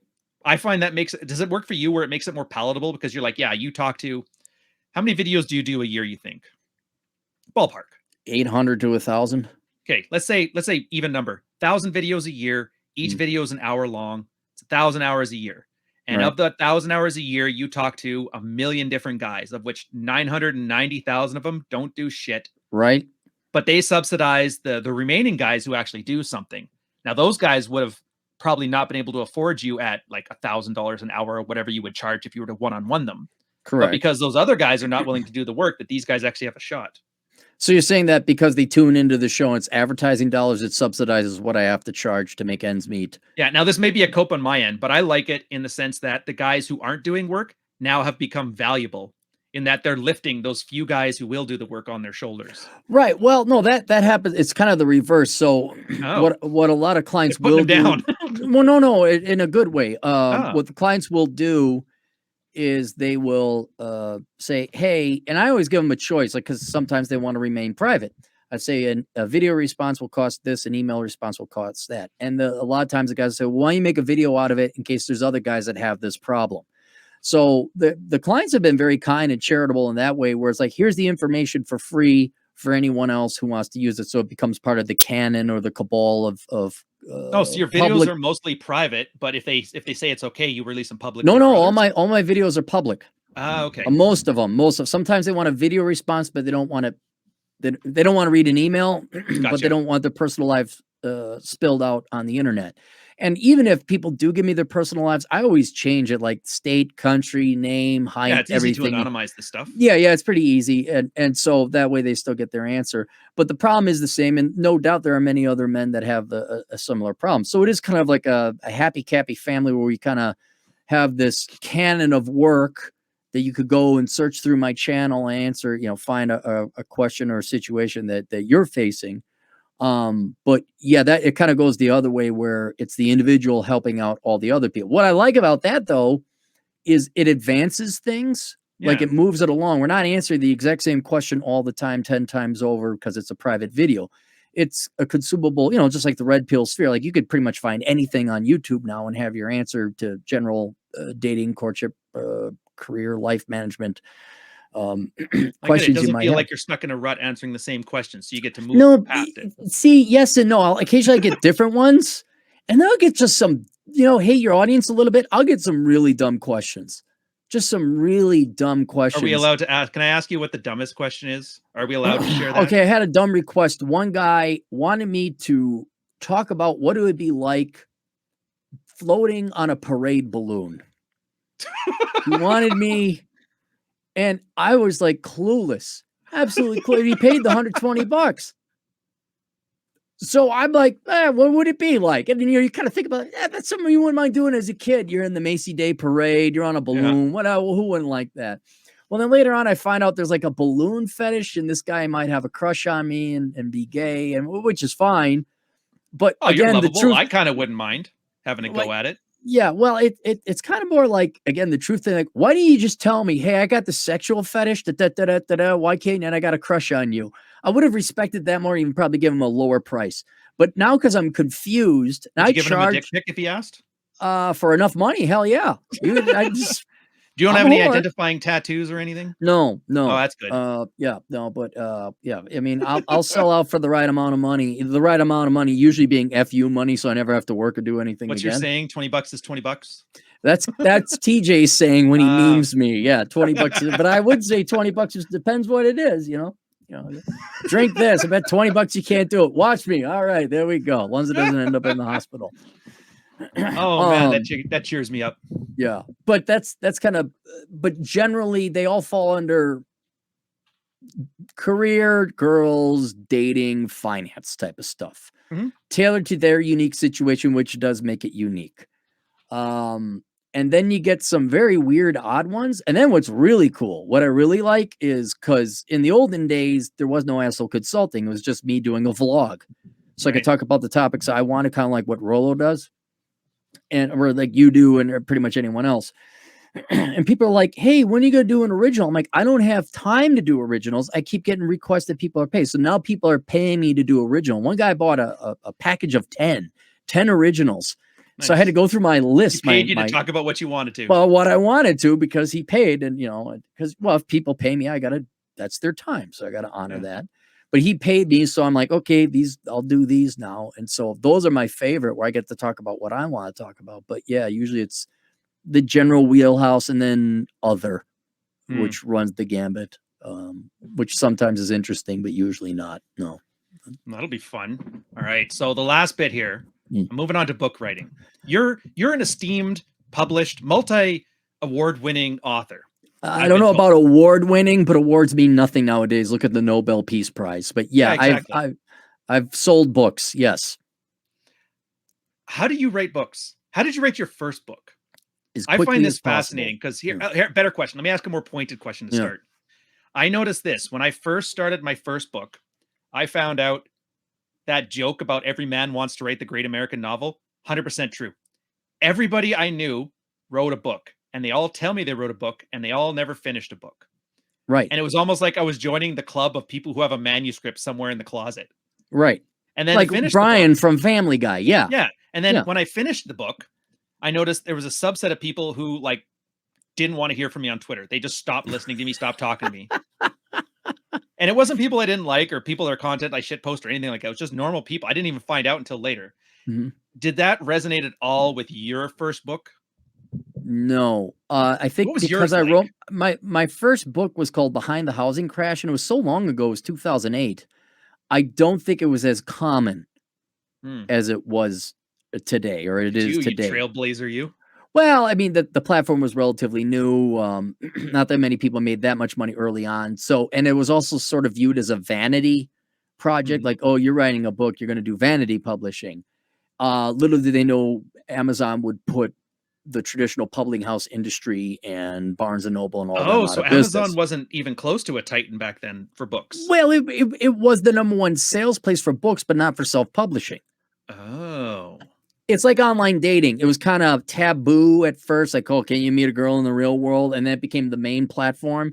It's the same thing with Amazon. And that was kind of in the twilight where it was like, it's not shameful, but it's not like a real, you didn't get accepted by Penguishing Publishing. You didn't suck the right New York publisher's dick to get Hey, in, you know, that kind of, Penguins, their headquarters is like a block from my house. is it? Oh, okay. Yeah. Are they Canadian? Yeah, I guess they are. I don't Oh, know. okay. Well, I didn't anyway. find out about that till Peterson ranted about it. Then I looked and I saw the sign. I'm like, oh. Well, anyway, I'm surprised they're still in business. That being said, so that was my first book. So there wasn't, it was still novel and unique.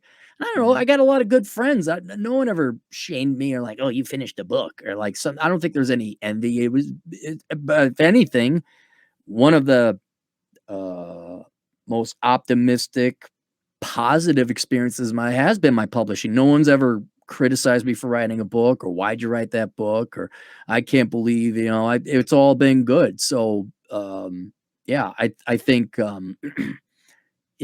the Nobody only, used your book as a thing to shame you. Like, look at this, the guy that wrote this, and then put no, a picture of it on the internet. what? I'm sure someone has, but who cares? Like, it's on the internet. It's some no-name girl with 1,200 Twitter followers, and she It's writes free for advertising, Boldy. man.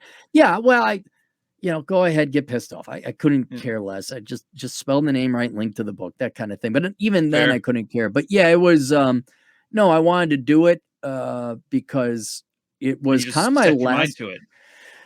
Yeah, but it was what do they call it? A release, a Cathartic. cathartic release where I knew the housing crash was coming. I wanted to prove it right. I wanted to show how good an economist I was, despite just Oh, so you did flailing it before before. all that. Yeah, it came Oh. out. Now, keep in mind, it took a while to write with all the data and the statistics. I published it the day Lehman Brothers filed for bankruptcy, so I was like 6 months ahead.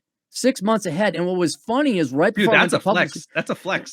Yeah, but to people like you with an IQ above 160, most other people don't understand. Here's how good I was, and I'm proud of it. But it's like the accomplishment no one cares about.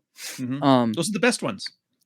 kind of, no, not really. No, I want recognition. Damn it, I was good. Oh, okay. All I right. I not only were my charts spot on, I had to update all the charts because the markets by that time were crashing so quickly. I had to update them. Wait, you And weren't pessimistic enough? no, I was pessimistic enough. It's Oh. just that the crash had already started happening. It was happening so quickly that I had to quickly go through and update all my charts. Oh, I see. I Just see. update the images. Yeah. So it was more like, and I didn't know this because I was in the thick of it, but like, I'm right. You guys are wrong. I'm good at my job. This is what I went to school for. This is what I put all my effort and time into. I studied outside of it. This is, and I know maybe most people aren't familiar with how an economics profession is or what it means to be an analyst or anything like that. But no doubt, like you would take pride in, let's say you were a captain of a boat. You would take pride in your track Dude, record and I was top student in my trades course. Mhm. Top of everything. I Right. never got less than like first place in almost everything. I was that smart guy. Right. A lot of good it did me because my boss promoted a guy ahead of me who fixed his Right, Xbox one exactly. day. Right. And here I am. Now, I'm not the only one, but here I was, like any bank that would have listened to me could Mhm. have saved themselves at minimum millions of dollars if you're a small bank, hundreds of millions, possibly billions if you were a larger bank, if you Yeah. had me on staff. And it was pulling teeth to get any little bank to hire me as an analyst. Because, like you said, well, my son Junior, he went to Wharton, and We he's need to hire such more women for diversity, not all that even stuff. that. It wasn't even that back in the day. I mean, there Oh. was a little bit of that. This is just banking, not shocking enough because it always collapses. It's largely nepotistic and filled with a bunch of dude bro wannabes. They don't want to do the real work. They want to wheel and deal. And so I didn't understand that dynamic of banking. I thought they actually culture with your competence. I didn't get the culture with the competence. I also didn't realize that the business model was one of you make the deal, you get your commission, you leave that bank as a banker and let that bank deal with your problems later. Mhm. And I think a lot of them also intuitively knew they were too big to fail. So there was more of a focus on volume and basically being a brokerage than it was lending good money and making a 6% interest rate while your cost of borrowing was 3%. So they were mostly scavenging the corpse. That's why they didn't really care for your message. Right. I was getting in the way of volume.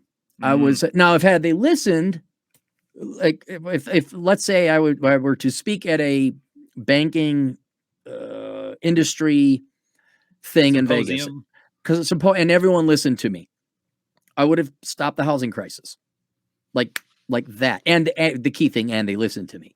Good thing too, since that's a book, there's a trademark on it, so like nobody can say you were making it up. You got numbers, you got receipts. Oh yeah, I know. I mean, if you want to see some of my best, if not my best economic work, go get Behind the Housing Crash, because that was me just saying like this is going to happen. I predict, and you can go ahead and read through that. But that's why I wrote it, is because I'm like, I'm right. I know I'm right. This is going to happen. And usually economists, you can't predict the future. But I'm like, this is going to happen. And all the stories that of all the underhanded crap I had to deal with all these bankers trying to get their loans through and the shady business deals and all that. So it's a good, like it would make a really good movie. Like the Big Short.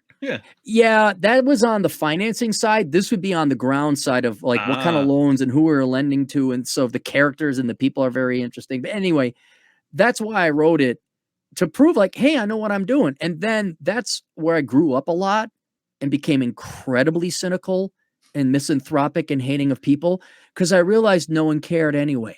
They didn't care I was right.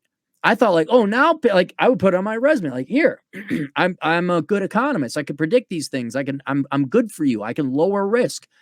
You will make more money with me. Not a single thing. Why? Went right back to, I mean, now they got a lot of federal stuff in place to prevent another housing crisis like that. But they're not. That's great. They locked the barn after the horses got out. Yeah, the nature of the people that go into finance has not changed. It's still flipping houses, bro. And like, oh, we're trading portfolios, bro. That's who's in charge. So that's why. But that was my first book, and that's why I wrote it, was to prove like, yeah, I'm being deadly serious. This is not me being funny, arrogant. This is being confident, as we were saying before. I am one of the greatest economists that has ever lived. That's alive today. I would rank myself up there probably with Sowell, even more so, not more so in terms of capability, but in terms of like boots on the ground work, they're academics. I blow Reich and what's about the other that Kramer munchkin guy on TV? Kramer, he's not into he's Kramer's a showman. I like him. He's a stock picker. Did you ever see that new stock advice people take where they do the opposite of what he says, and it's no, actually pretty good they make fun? Money? Yeah, it makes money. It's at the point he's losing his shit over it too. Yeah, well, okay, that's not. But Krugman, but those guys are political economists. Their job is not to predict. Oh, yeah, I'm Krugman, good, dude. I have never seen people get dragged as hard as Krugman has. Right. Well, Did anyway, he win a Nobel Prize too. That guy. He got yeah. The Nobel Prize means nothing. It means nothing. Yeah. So, I mean, if you allow me, I'm damn good. And I proved it. That's it. I'm done now, because society ain't going to reward that. They need me to lie and tell people, oh, yeah, print off more money, modern monetary theory. Yeah, it's all going to be, inflation is transitory. Those are the economists that get paid. So that's how the origins of that book. Yeah, that's what they told us in Canada 6 months ago. Transitory. Yeah, you guys got the same economists. You guys, yeah. Oh, so then this question then. So did it write itself? Because I've heard there's two types of writing. There's discovery writing and outline writing, or did you have an outline for it and just filled in the gaps? Very outlined. Did it write itself? No, all my books I heavily outline because really, little inside baseball about Aaron Clarey. I hate English, I hate reading, and I hate writing. I absolutely hate it. I'm just good at these things. That's the problem. It's like Orgasmo. Remember the movie where he's a Mormon, but he's good at porn. It's kind of the same thing. I absolutely detest literature. It's so boring. So I want to have this done as quickly as possible.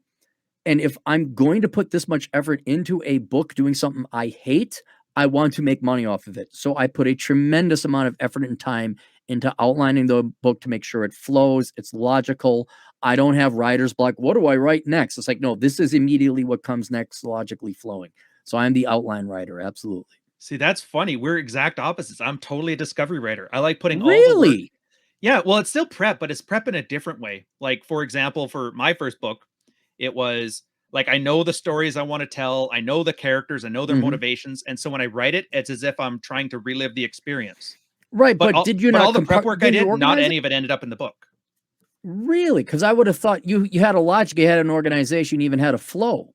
And admittedly, it was anecdotal, like you'd use Yeah, the well, there is a stories flow to it, but that was where that's what it turns out. I actually suck at writing, like really bad. I Interesting. cannot put a sentence together. Military writing screwed me over. Like they didn't Huh. use pronouns in writing. You don't say I need this. You say member, MBR, whatever, and it's all gobbledygook. So I would write it in that discovery method. It's the editing where I had any organization. So I took all of those. I think originally Mm. I had like 30 stories. And so I looked at it and I'm like, okay, so how do I pull a narrative out of this? And then I found the narrative. Quentin Tarantino'd everything together.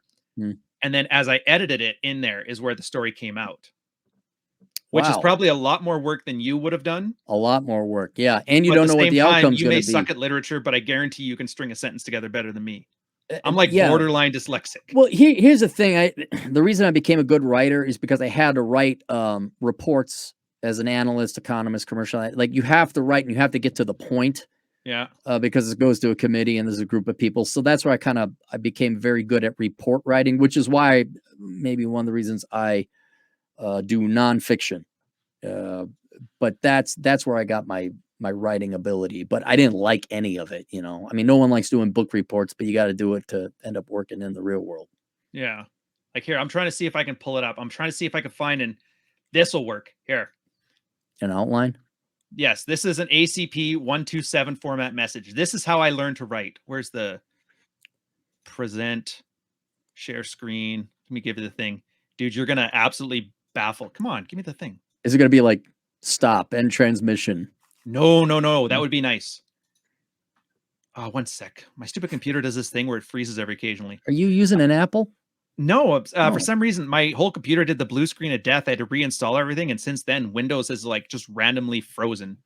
There she is. Brave tab, message format. See that in the middle here?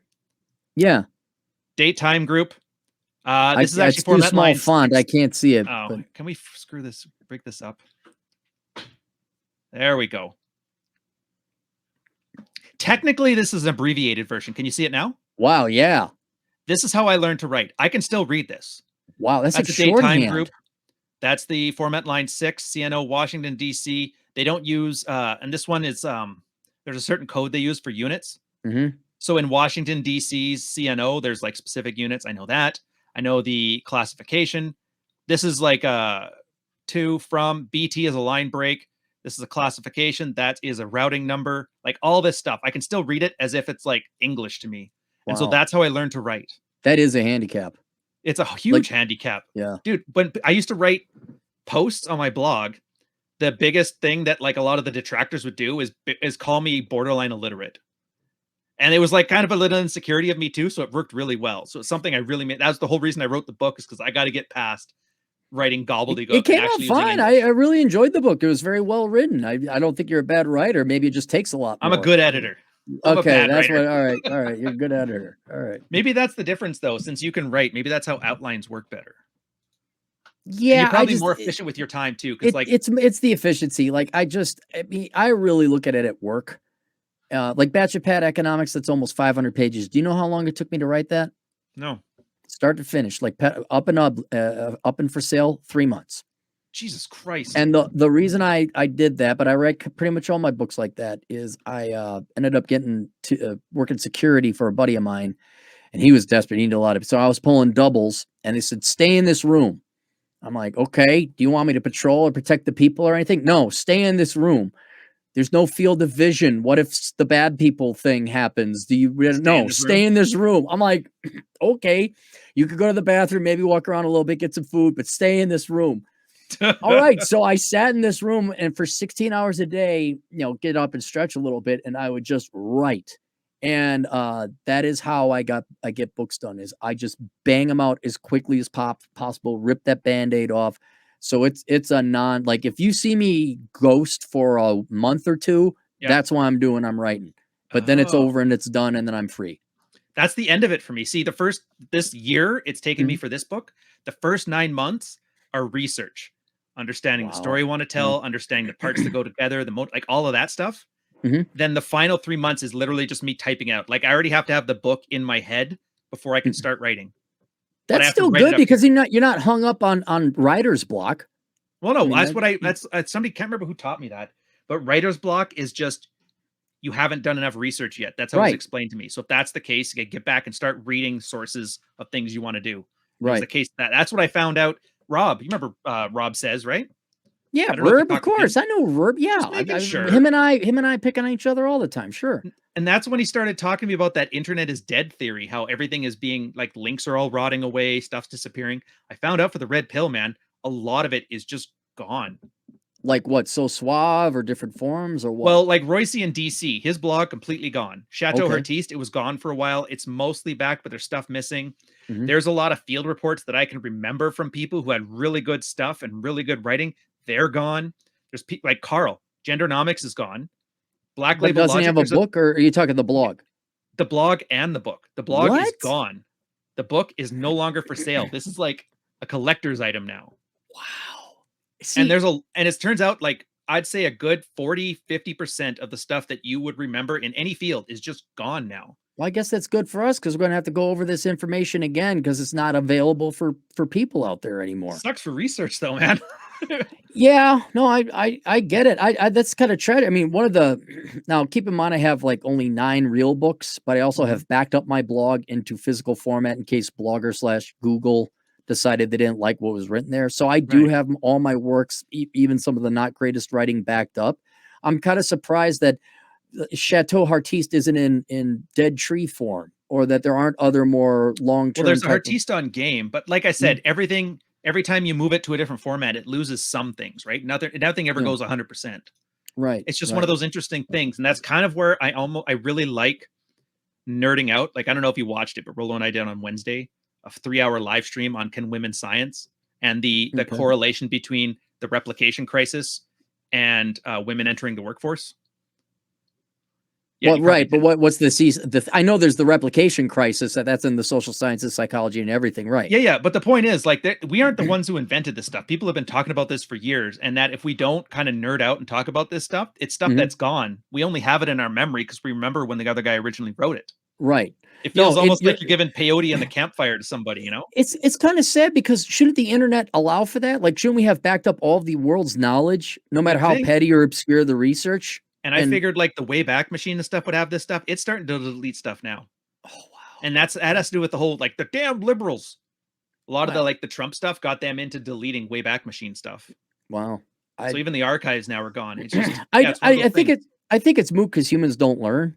I mean, they're just going to keep making. You could give them, here's the secret and the happiness to life and riches. They're going to throw it away. They're not going to listen. So I guess it's moot and academic. Yeah. So, but that is kind of sad. But I think most people are kind of destined to be fodder for the herd anyway. The only difference is now, instead of having a war to throw people at or like trenches to come having them run out, those people are just wasting away on Xbox and smoking weed. Right. Their great war is like, teabagging the guy in Halo 4. Well, safer than nukes.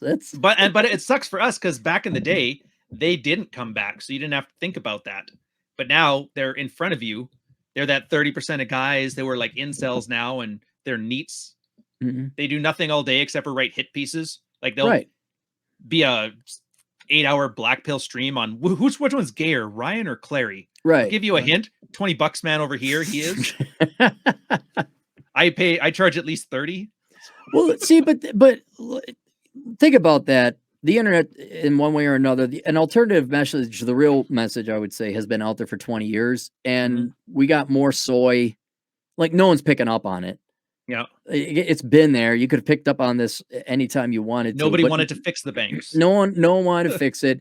And so it's kind of like, okay, well, if it goes away, what does it matter? No one's going to read it anyway. So I'm kind of, and this is where I kind of relegated or accepted it because I don't have any choice to accept it because it's true. Again, it's that 15% or, 5% who are actually going to execute. And that's who I kind of aim for. Like Terrence Popp has saved 487 people. I just talked to him today. He has a specific number? That's Yeah, pretty impressive. he tracks it. People email him and let him know if he saved their life because they're thinking about suicide or something like that. So that's cool. 400, 500 people. Well, how many millions? Like it shows you only a very few select people are going to listen, make the changes in their life. So I can't be really all that upset that like, all this canon of work and this legacy is now kind of slowly being eroded away. I think some of the key principles and tenets have been rediscovered and ensconced. For God's sake, Andrew Tate is popular among middle schoolers.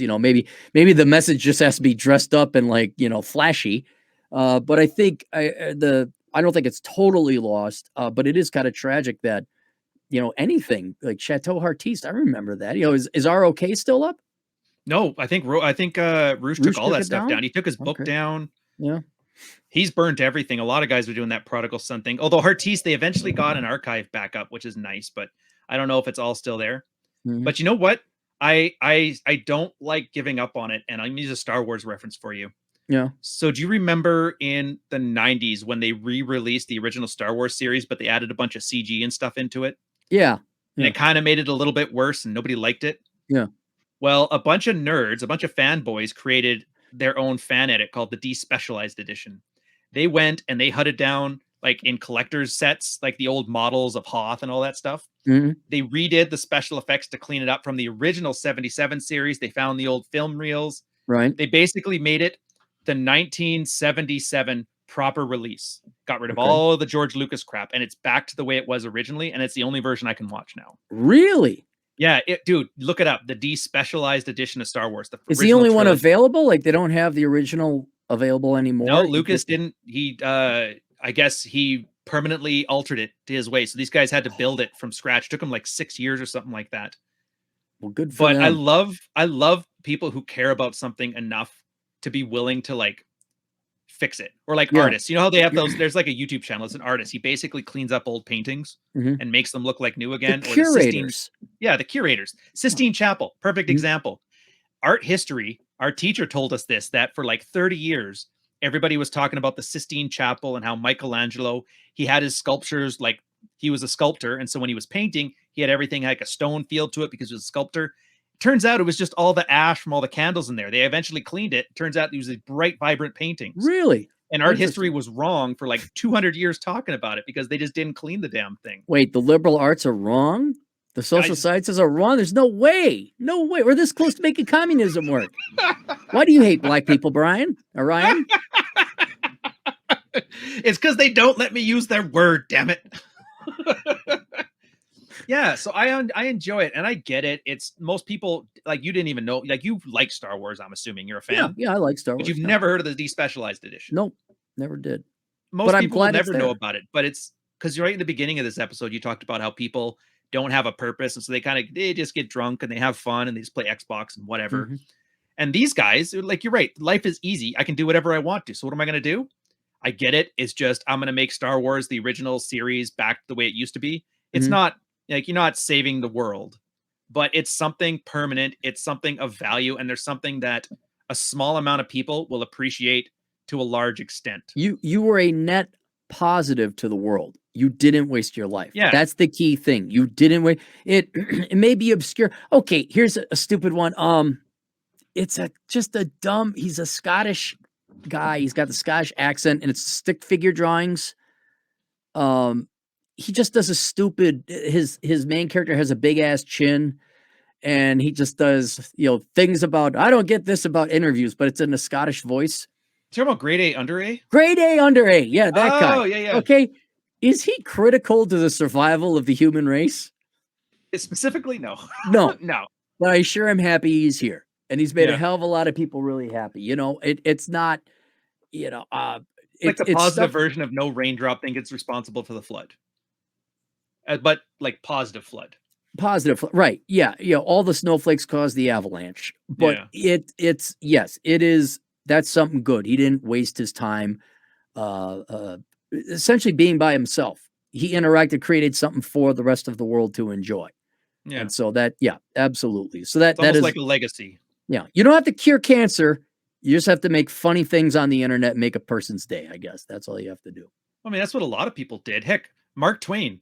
What was he? He was just a satirist. He was a shit poster Mhm. on Twitter in the In the 1800s. 1800s, And right? now what is he, like the greatest American author? Great American author. Yep. Yeah. So, Which is funny too. He actually had a manosphere book. I didn't know what's about this called? until I found it on Gutenberg. It's What is Man? A collection of essays. He did it like with the Socratic method where he's Oh talking with a young hell man. yeah! Hang on. What is man? See, I don't like reading, You'll but like this one. I'll read that one. Yeah. It's basically some old guy talking to a young guy and dispelling a whole bunch of myths about masculinity, but he's got old-timey references, like he talks about pig iron and trains. Okay. Yeah. So it's Sure. got, so you have to kind of remember, like, oh right, trains. I remember now. Yeah. Or those things. Yeah. But it's really nice because if you read it, you realize like this is exactly the same as like Scott Adams' book about failing into success or Mark Manson's models. It's just like, oh, so 100 years ago, people were already doing this. Right.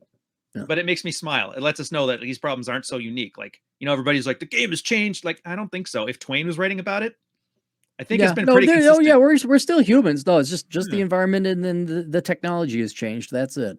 But that's what I like it. That's why I aspire to be like you or Rolo in the sense that you've written more books than I can read or that I have read. Rolo too. Right. You guys have written more. You said yourself, I've written more books than I've read. Mhm. But I would like that to where I have created so much value that no one person can enjoy it all. That means you're more productive than other people are consumptive. Wait, well, no, I want to write books more than I personally have read, Yeah, which is that's a what I very mean. low hurdle. Right. Yeah. And I'll be perfectly honest. I have not written my books for anything as glorious and noble as helping out society. No, that's not the intention, but it Yeah. has that effect. Kind of, yeah. For those that I just so you know, the reason I write the books is to mock and ridicule people and help out those that are truly disadvantaged who like are living in a lie, but to What Twain basically wrote. just give a finger to society about why they're wrong. And What do you think Twain was doing, bro? yeah, I know. Yeah, What that's do you think he was writing Huck Finn because he wanted to tell a great story about fence painting? No, no, I don't he think was he making was. fun of the slavers. Right, right. You presume I read that book? Oh, that's fair enough. I watched the Disney reenactment of it, so it's like whatever. Oh, A lot of musicals, Briar Patch, all that stuff. no. But yeah, no, I they always say, oh, you gotta let go of the hate, and you're so angry and nothing good comes of it. Like, no, actually, a You're pretty not. good. You don't Back in the day, dude, I go to anger management still. really. Like, oh yeah. Back in the day, I was very angry, but I channeled it into writing hate-filled books that Because I'm makes not fun gonna of lie, it yeah. seems more performative to me than real anger. Because No, you're but yelling with your you know, mouth, but your eyes are smiling. it's because I'm having fun doing this. Like, I'm finally getting paid to be myself. Like, Yeah. beforehand, I was not paid to be a miserable dick. A Now I professional get paid. curmudgeon. Now I get paid to be a professional pissed off dick curmudgeon. Right? Yeah. Yeah. It's like you said. Like, I can't believe we're here. I'm like, neither can I, man. But I'm glad we are. Yeah. It's one of the good things that happen in life. I can't But complain that's why I about don't that. think it's a bad thing. It's like before how you were talking when you were like borderline acting abusive, women tend to respond better. Yeah. I'm like, if it's what people want and it's what they resonate with, is it really a bad thing? It isn't. What it is, I think, with everyone is that we were lied to and confused for so long, and now Yeah. we know. It's just, why didn't someone tell me, kind of thing. So, But I enjoy it. It's good. And here, I'm gonna end this off. We're almost at the 2-hour mark, but I'm gonna all end this right. off with Do we probably go to 2? Are you one of those people that has to go to 2? Like, well, I just tried, like, if it slows down beforehand, but I try not to extend it too far past that. no. But it's the wisest thing you've ever said to me, and I don't even think you knew you said it. When we were talking about Hawaiian shirts on Ali's stream, Oh and you yeah. said, I wear this because I'm free. And I didn't even think about that. Like, I love wearing Hawaiian shirts too, and I never thought about you. Like, you can't wear these to work. You can't wear these out socially. Everybody thinks it's goofy. You don't wear it Right. anywhere. Like, it's socially inappropriate to wear a Hawaiian shirt just about anywhere. And that's why I wear it, because I can and you can't. And it reminded me of have I told you this before about the aristocrat, the British aristocrat? No, not It not a reminded me, okay, movie. no, it's just like a parable, right? Mm. There was these two British aristocrats.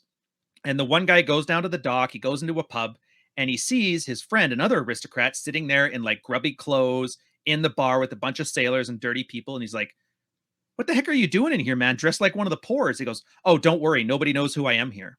Mhm. And they kind of have a laugh about it. They go off. And then the next day they had a dinner party with like the king and all this stuff. And he sees the same friend dressed in shabby clothes, sitting in the middle of this big, highly tidy aristocrat dinner party. He's like, dude, what are you doing in here dressed like this? And he goes, oh, no, it's okay. Everybody knows who I am here. Yeah. And that's all I could think of when you were talking about the Hawaiian shirt. I'm like, that's like the most profound, noble thing that Clarey has ever said. I didn't intend it. I just You never want to intend wear a shirt. anything. Yeah. You didn't intend to be helpful. You didn't intend to leave a mark, and you did. I hope you don't mind that I'm fluffing you a little bit at the end. No, here. I'm just accidental like, genius, dude. Like, not to brag, but people they'll read my book and then they'll tweet something out that they thought, and they'll tag me in it. And it's happened. I've gotten caught with my pants down 3 or 4 times now. Like they'll say Aaron Clarey, and then there'll be a quote.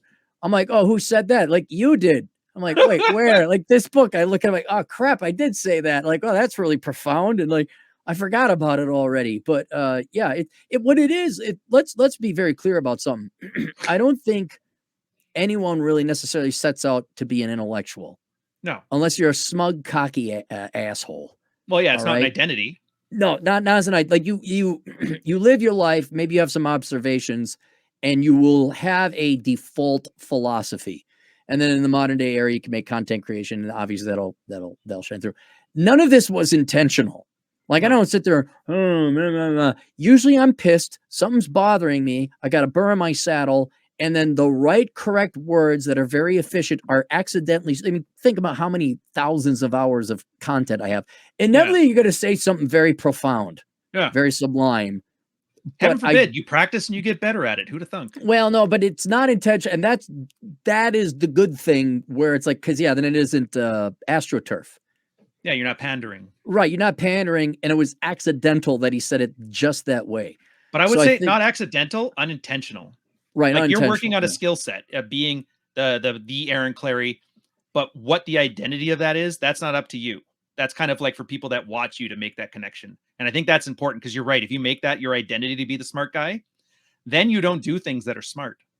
Because smart people don't have to struggle with these hard things. So if I just don't do those, I can keep myself in that smart guy category because all this stuff is effortless. Right. But you don't give a shit about being the intellectual. You just do smart things. Right. Well, accidentally is the other thing. I was like, yeah, okay, I'm smarter than the average bear. But like you weren't intended to knuckle drag it. So I don't say accidental. I say incidental. Right. It's just, when you go there, in other words, sincerity, I think, is more important than even intelligence or like that. What? I have been saying that for years. You know how authenticity is like the go-to marketing term for all these fucking grifters? Is it the marketing term? I don't pay attention to the grifters. We're the authentic. Yeah, authenticity. But like Tom Cruise plays an authentic spy in Mission Impossible. Authentic is a really good actor. It's like, I'd rather have sincerity. That's why I like your stuff. And it reminded me of a Rule Zero episode, the one where we were having banter. And I think it was like everybody pick on Aaron show, which is, the first time. Well, every third show. Right. Okay. Yeah. And somebody sent a super chat going, guys, this is great. You should do an episode about how men banter and get along and bond. And I remember losing it on that guy. I'm like, every fucking episode is showing you how men get together and bond. That's been the meta underlying all of these episodes. Oh, yeah. Yeah. And you missed it because you're busy listening to like women, yes or no. Yeah. Well, we were on Fresh and Fit. It was me, Rollo, Alan, Roger Curry, Donovan Sharp. And I think we had a topic, but it just ended up becoming a slave fest where we're just getting digs on each other. I don't know if we ever got to the point, and we're slamming on people who aren't there to defend themselves. And we're just picking on everyone. Yeah. It was a good time. It was a good time. So we didn't solve anything, but it was a good time. I think you solved more than you thought. Like you said, a lot of these guys, what was it at the beginning? You were talking about learning it the hard way. Mm-hmm. Sometimes there's easy lessons. Like, how do you just get along with other guys? Most guys don't have friends. They did that study. 8 out of 10 millennials don't have one friend. Not one. Really? Yeah. That's why the online space, there's an issue of it, like a parasocial relationship. Mm-hmm. You're basically somebody's e-girl who's fixated on you as their friend. Like that Stephen King book, Misery, or Silence of the Lambs. Like, yeah. By you just showing them what friendship or like just male banter can be, they're getting that experience. Okay, so if I'm hanging out with a guy and he's busting my balls, it's not a challenge that I got to pick a fight with him or like treat it Right. like He he's doesn't hate assaulting my me. honor. Yeah, no, Yeah. you realize it's like, oh, that's just how guys get along. And so you're Oh, like training a guy for when he eventually runs into another guy, they can talk and not turn into Anthony Johnson and have a 3-year autistic fest. And I'm you not just joking. You would not believe how many guys like you banter with them and they take it personally and get irritated and aggravated. And they don't realize that that banter is a test to make sure that they're cool. yeah.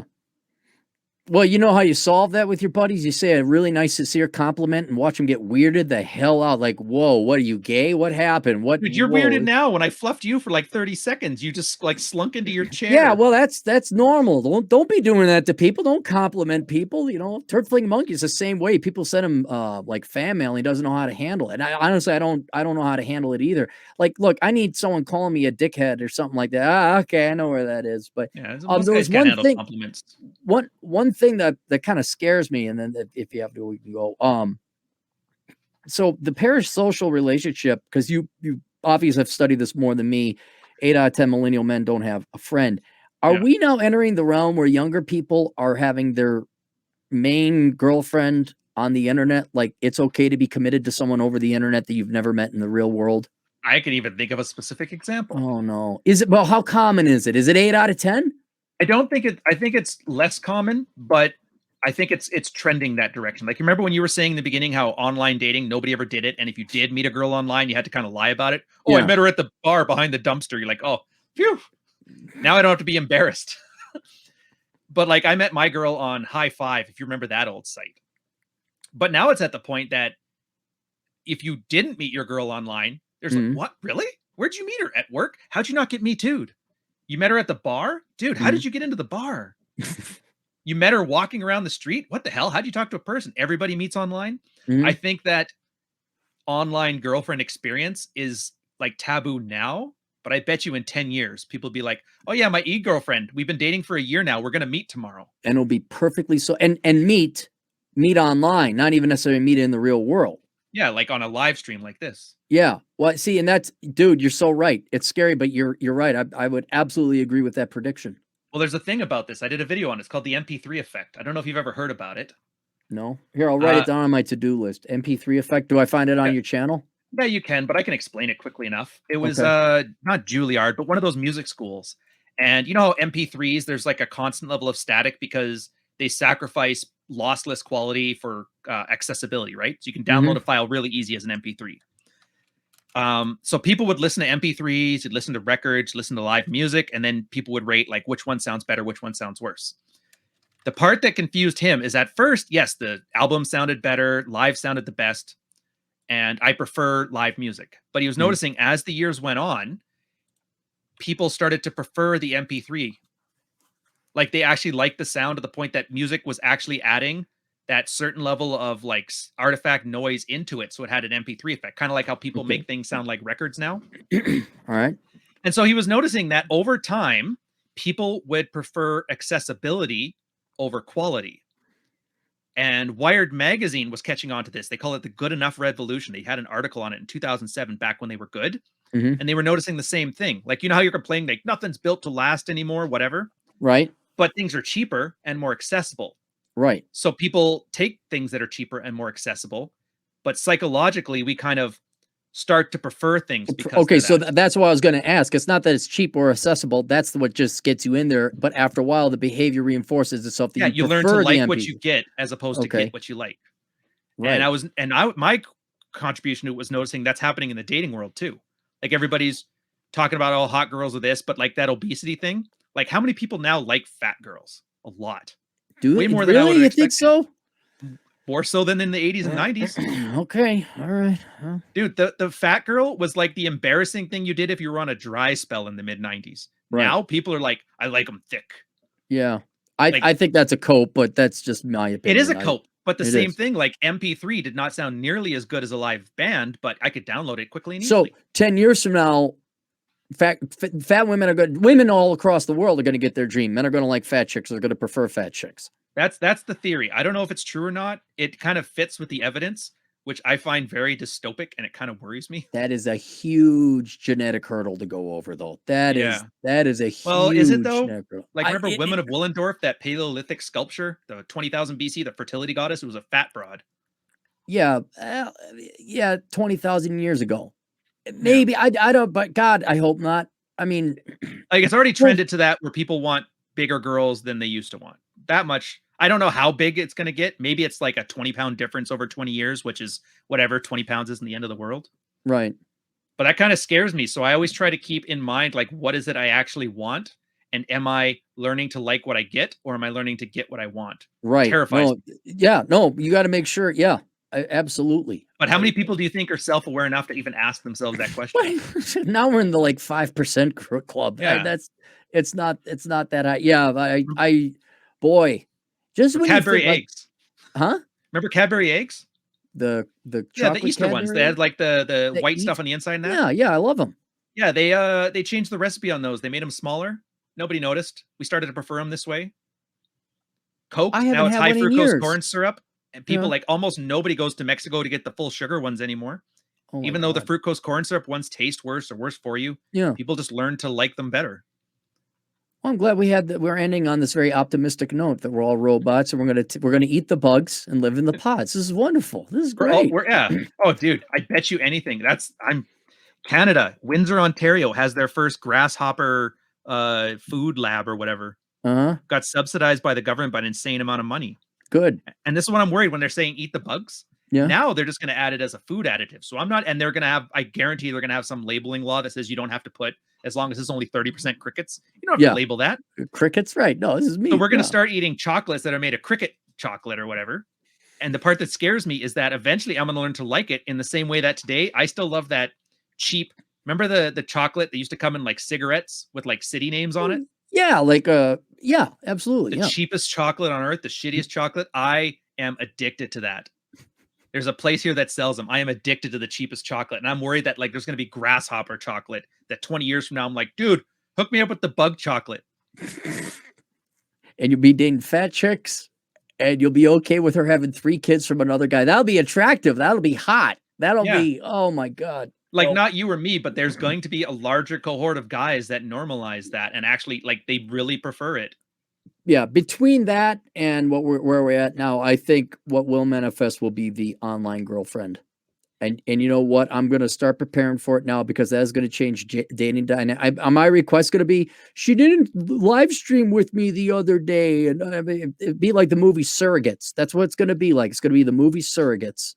And that's what I'm going to have to FaceTime another girl and your e-girl takes you to court. You lose half your stuff. Yeah, you're cheating on its infidelity. Like, oh God, I'm glad I'm only got 30 years left. Or Demolition Man. Remember that? Where like you put on the sex helmet and he's like, what the? Yeah.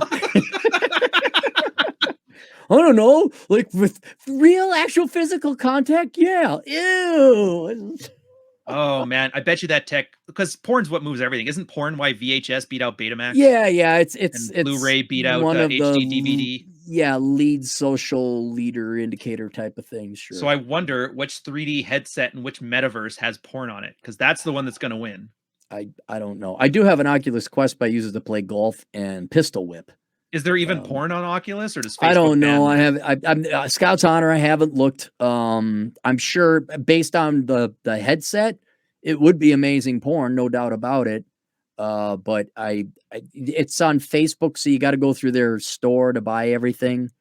So that's a pain. I guess you could surf Facebook and see porn. Can you have porn on Facebook? I don't know. I mean, I used to like pick up girls on Facebook. I remember that. No, but it's like I think Twitter is allowed. You're allowed to have pornography on Twitter, but YouTube you're not.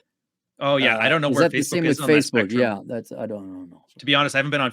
I go to Facebook once a year to like say thank you for people to say happy birthday. That's it. Yeah, no, that's about it. Though.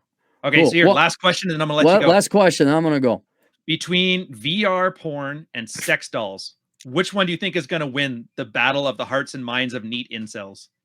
Boy, this is a TFM question. Are you getting him on, by the way? Are you going to? I want to. I was hoping you could put a good word because I did. He didn't have a good experience. Email. Oh, did he send me one then? No, I sent you an email with him. I CC'd you both on an email. Ah, damn it! Now I got to go follow into. Okay, so that's on me. I do because I feel bad. He was on a Rule 0 once when Donovan was still there, and Mhm. Donovan just like yelled at him for 2 hours Yeah. because Donnie, I have a bit of an anger problem. I'm like, great hosting, bud. And he and we talked a little bit on Twitter, and I remember it was about the sex doll thing, and he was expecting me to come at him with like, that's immoral, whatever, women. I'm like, no, the uncanny valley part though. Yeah. And so he's like, No, so if I had a super stylized one, that'd be cool. And I'm kind of like, dude, I was raised on Heavy Metal Magazine. Yeah. mm, Every he third episode was a sex bot, like a chrome sex bot. Of course that'd be cooler. he he will make a great host because disagree with him or not, he has gone down that rabbit hole and now without logic or reason. It's very fascinating the thought process by what he got there. I just want interesting, man. When I talk to people, I don't care about who's got the big channels or whatever. I just like people that are interesting. Yeah, Like, he's that's why I interesting. love you on here. Yeah, I listen to his podcast all the time in part because of his economic analysis and all that. Sometimes get a little repetitive, but it's different, that's for sure. But as for let me see, sex dolls or the VR, I think I'm just gonna go with the VR. That's what I was leaning to. Yeah, because sex dolls, It's more portable. Yeah, it has nothing to do with it's a doll, it's inanimate. You got to deal with it. Dude, you know how much they weigh? They're a couple, like at least 100 pounds, aren't they? They They're weigh not like light. $1.60, dude. Yeah, yeah. They have So like a steel frame. I've heard about, somebody was telling me, I can't remember who, but he said the guy had to like go to the gym and work out so he could like ragdoll his sex doll around. And I was like, in a weird way, that's like a self-improvement thing.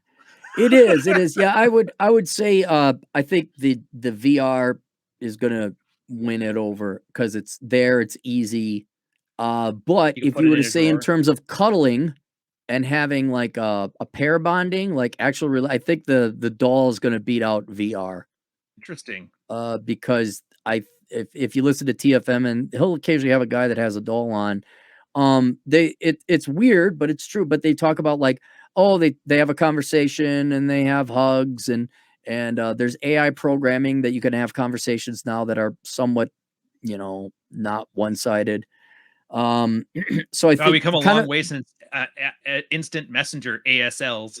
right. So you know how like there were studies about how like if a what was it, an abandoned baby monkey had a doll in the shape of a mother would live longer, or maybe it was vice versa, like Oh yeah, a mother stuffed animal monkey versus the wireframe one or something like that. right, something like if you have a stuffed animal, either the parent or the child, vice versa, they do better. And I think the pair bonding, for lack of a better word, or the physical presence of, because you can't hug VR, you can't hug digital porn, but there is a security blanket or your teddy bear, except for men with a sex drive. I think that is its own unique niche. But yeah, for like the general Linus's market, safety blanket. yeah, I would say for the general market, VR porn is going to blow sex dolls out of the water in terms of contribution to GDP. Oh, it's too bad we didn't disagree. We could bet like a shiny silver dollar on what happens, and in 10 years come Yeah, back to no, this. I Like don't think Walford and what's it? What did they do? Muppets again? Waldorf and Statler. You know what? I'm gonna make that the thumbnail for this one. Us with Waldorf and Statler. Okay, don't tell Rolo. He thinks we're Waldorf and Statler. So, but put it up there. He'll get a kick out of it anyway. I'll put him on a flagpole. Fuck it. That's what he gets. All right. So I'm gonna turn this one off then. Yeah, guys, enjoy yourselves. Bye. Whatever. I'm gonna add some intro stuff to this.